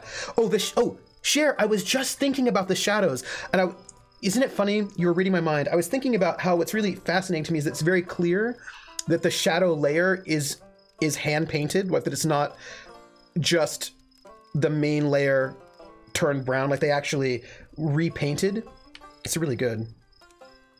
Been so long since I last chuckled, I'm not sure my mouth can do it anymore. Can you tell me a story that'll make me laugh? It's questionable. I will do Rose. I'll tell you the story of Rose, because I don't know if, because I feel like you might not get along very well, but maybe. Oh, my sides Yes. hurt. In the future, I'm hoping we'll rise up. Enough of us will get angry at how we're treated that we'll say no more. I don't know if it'll ever happen. But oh, I think of it all the time. Ooh. And there's enough of us that have nothing left but the will to live. A change will come. A change has to come. I don't know if it'll be communists or unions or someone getting religion in a tent. But you can't stamp out the will to live completely. Thanks for talking with me. No worries. Not too many have time to listen these days. I don't mind. We completed Bertha's story as well, everybody. We are on a roll. Actually, speaking of progress, how many people do we have left? We've got Fidelina and Ahaya and Rocio. So we have just 3 left, everybody. This is very exciting. And where are they? Okay. So why don't we head over to California and do that? Right, we only have 3 people left, which west and south. Let's try to catch a ride, which nobody ever wants to pick up a skeleton hobo and give a skeleton hobo a ride, which is very frustrating. But I feel like we should be able to catch a ride. There's 4 months left. California. Give me a ride. Ugh. These people, they never want to give me a ride. It's really frustrating. I'm just kind of walk a little bit down the road. Oh, here comes a car. I feel like maybe they're worried that I won't fit in the car because I'm giant compared to them. But, and did you see that? They just go west, young man. You know, there's a, do you know that the Pet Shop Boys do a cover of that, which I think was by the Village People? Oh, thanks for the ride. That's true. If you want a ride, stop being a skeleton hobo. I suppose that's true. I probably, hey, we're going to Los Angeles. We're going to Beverly Hills. One day. Wait. Come listen to a story about a man named Jed. Poor mountaineer, barely kept his family fed. Then one day he was shooting at some food. Up come from the ground came a bubbling crude. Oil, that is. Black gold, Texas tea.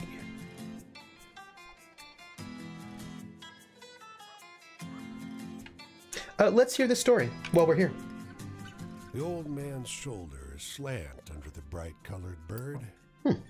Maybe that's why he stands with a cane. Man and bird watch your approach with interest. "Howdy, stranger," says the man. Swimming pools, movie stars. Thank you for following me. Thank you. Oil, that is. Black gold, Texas tea. Well, the next thing you know, old Jed's a millionaire. Kinfolk said, "Jed, move away from there. California is the place you gotta be." So they loaded up the truck and they moved to Beverly Hills, that is. Swimming pools and movie stars. We're gonna ask the man about his bird. The man shifts his shoulder, bobbing up the bird. "Rosalie here tells fortunes." There's pride in his voice. "Ain't no other like her. Care to hear yours? Just a single coin." He leans on his cane and extends a well-worn palm. Sure. Let's hear Rosalie's fortune. Your coin disappears into the man's jacket. I don't think I had money. He jingles one pocket, then scratches Rosalie at the back of her bill. She rasps. "The greatest burdens on your road are the ones you choose to carry." Yeah, wait. Excuse me one moment, game. Krellin just said something really interesting. So, Ice Bunny, Texas tea is slang for oil because there's so many oil refineries in Texas. Is the Fresh Prince of Bel-Air the black version of Beverly Hillbillies? I think...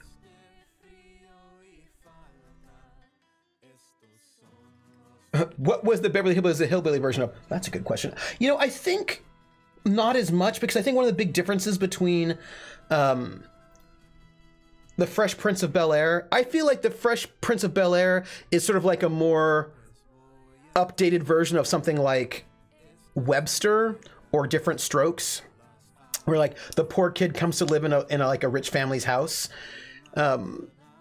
And usually, because the thing is that the Beverly Hillbillies was really mean-spirited towards the Beverly Hillbillies. They treated them like they were stupid and also lived in the last century. It was like they treated them pretty gross. And the Fresh Prince of Bel-Air never treated the Fresh Prince that way. They didn't treat him like he was a complete and utter moron like the Beverly Hillbillies did. So I feel like it's a kind of a slightly different vibe. Yeah, slightly different vibe.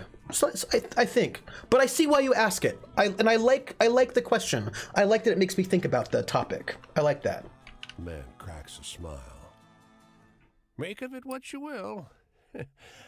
I like to think it means our lives get easier when we forgive ourselves. She's a smart bird, is Rosalie." Is she? The man tips his hat. "Good luck on your way." Well, thank you for the well wishes. Lil Abner. Yeah, Lil Abner is, yeah. Because I think that you want...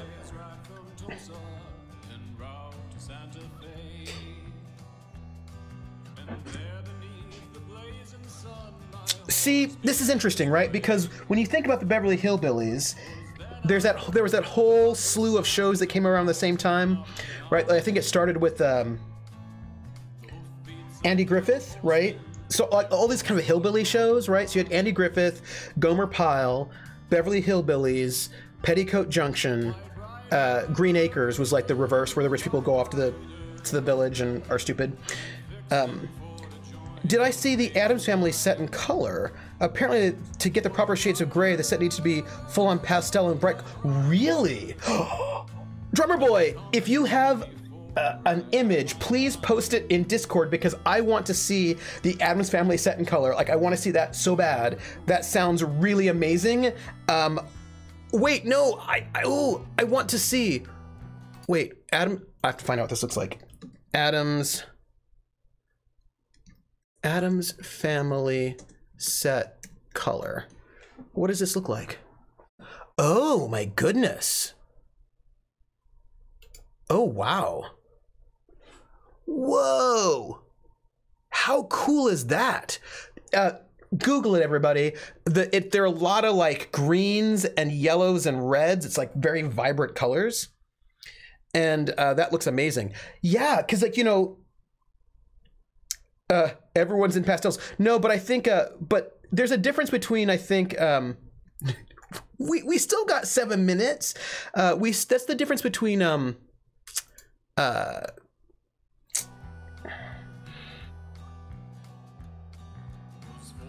hey, the Los Angeles looks really beautiful. No, the thing is with the colorization, sometimes they go for, sometimes it's just a stylistic choice, right? I wonder if that's what was behind the joke in the Addams Family Values movie where Morticia, maybe. The reason Frankenstein's monster is green is that green was the proper plate color. That's right. That's right. Oh, did you see? Oh my gosh. There was this amazing, really cool thing that I saw. It was, oh, can I find it? Somebody posted it in Twitter, and it was about this amazing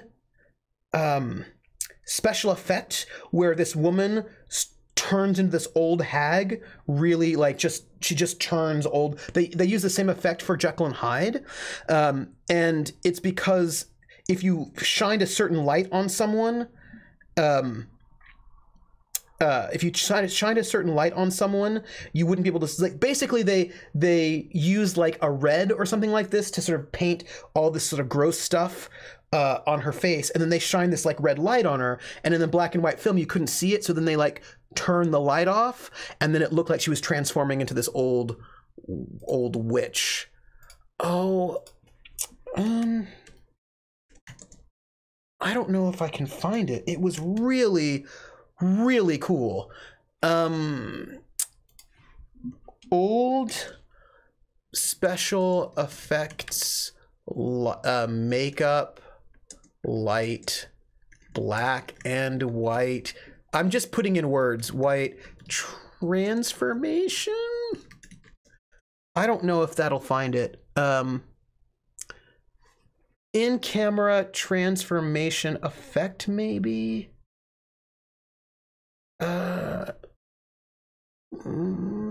Maybe, I don't know. Sample scene. This is Natalie Portman speaking. That's not what I want. Discovers that her Hold on. boyfriend is cheating on No, ignore. Hey guys, this week on Rocket Jump Can I- Fright School, we're recreating a really cool in-camera makeup effect. Okay, yeah. Hold on. So this is actually this was not the one that I was thinking of. This is the second one. I should just ask Jeeves. Hold on. Let me see if I can. Hold on. Let me. Whoop. That wasn't what I wanted. Here. Let me come over here, and let me do this so that I can. Hold on. I'm gonna do a thing because I want you to see it. Now this is not the really good one was way better, and this is not the really good one. But you know, that's life, right?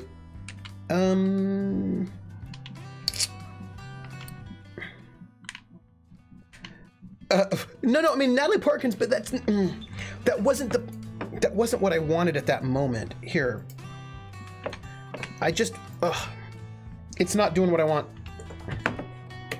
Here we go. Okay. I do want to leave. And let me find this for you. I'm going to bring this over. I really wish I could find the one that I really, really wanted. But, you know, that is life. All right, here we go. Hey, everybody. We're going back. Whoop. No. Yeah, it had to do with... Okay. All right. So, here we are. We'll just look at this before we go, because it was so cool. Hey guys, this week It on was Rocky so Jump cool. Fright School, we're recreating a really cool in-camera makeup effect, and this is inspired by the 1931 film Jekyll and Hyde, directed by Ruben Mamoulian, starring Frederick March. Mamoulian was actually really protective of this secret. He didn't reveal how he did the transformation effect for years, so we're going to show you an easy way to recreate it. There was a version he did earlier that was even better than that one. Honey Baked Shenanigans. So what's really interesting about this effect is that it uses color and makeup and lighting, but it only works in black and white. The setup is pretty simple. We have our camera here set to view in black and white so we can see the effect in real time. And then we have two lights. We have one gelled with red and one gelled with blue. This is really cool. We chose these colors because they're contrasting colors. And then over here, the other half of this effect has to do with what we do with makeup. So this is our producer Cherish, which you guys know, and this is our really cool friend Taylor, who is an awesome makeup artist. So if you could tell me what you're doing. So this is a really cool example about how makeup and lighting really work together in film. So with this, what I'm going to be doing is shadowing Cherish's face with this red makeup. So I'm going in here, so we're going to kind of give it like a gaunt kind of look. And then also under the eyes. So what we do is we do a little bit of a line here, and then we kind of shadow it out, and I feathered it out. How cool is this, right? With some brushes. All makeup artists use different things to blend and blend and blend, but doing this is gonna create a shadow, which you're gonna see later with the effect, which is gonna be super cool. I wish I could find so the one in black and white, when you shine a red one. light onto red makeup, the camera can't tell the difference between the two, so it looks like the makeup's not even there. So when you bring in a contrasting color like blue light, the makeup suddenly appears, creating a really cool in-camera transformation effect. The cinematographer for Jekyll and Hyde, Carl Struss, accomplished this effect by using colored filters in front of the camera lens. But whether you're using filters or colored lights, the principle behind the technique remains the same. Oh, this is so cool.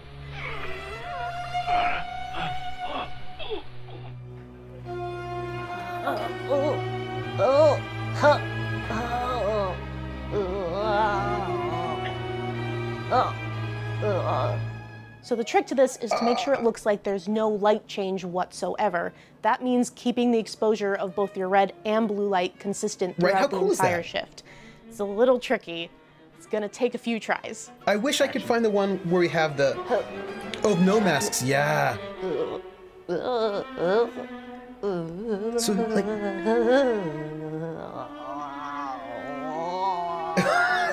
I like her creepy faces, and now it's sort of coming in. I wish I could find the one of the... Oh, that's good. That's good, right? Yeah. That looks great. All right. See, that's good. So that looked pretty cool. So now we're going to do the opposite using blue makeup and blue lights. Oh. You ready, Joey? And the woman had like fake, like they put the red makeup on her teeth. Action. Okay. So.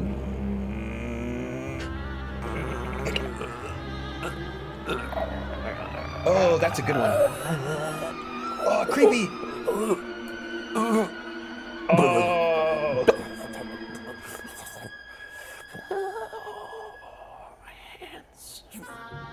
Oh, that's good.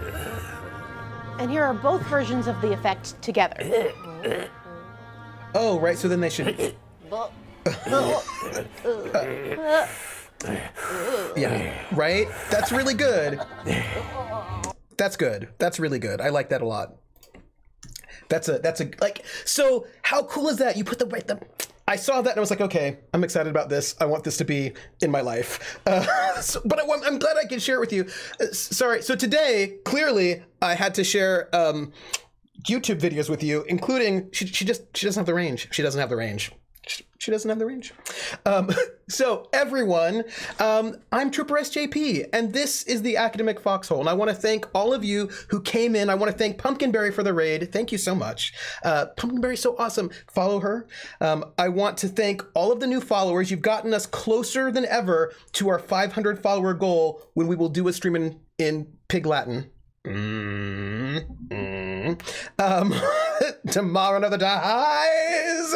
I just Goldfinger. Yeah, so I have a Twitter. It's Academic Foxhole. You can follow me on Twitter if you like. We also have a YouTube where we keep the archive of all of this madness, where we sometimes play games and we often talk about stuff.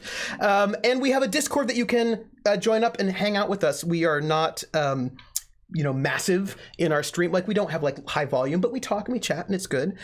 Thank you all for being here. I will be streaming on Saturday at noon, Horizon Zero Dawn. But in an hour, I'm going to be hosting Critical Role. If anybody wants to watch Critical Role in a chat room that is very pleasant and is not full of people being mean. The computer says no, clickety clickety. So everyone, you all are wonderful. Next week I'll be playing Ghosts of Salt Marsh on the Greyhawk channel. So you can find me there. I'm going to be a sad dad, and I don't know what my other character will be. I don't know how sad my dad is going to be. We will find out. So a sad dad and also something else. So thank you, everybody. Do me a favor. Make sure you eat something. Make sure you hydrate. Take care of yourself. You are all wonderful, and just like be good to yourselves and do something nice. And I will catch you all on the flip side. Take care, everybody. Bye, everyone.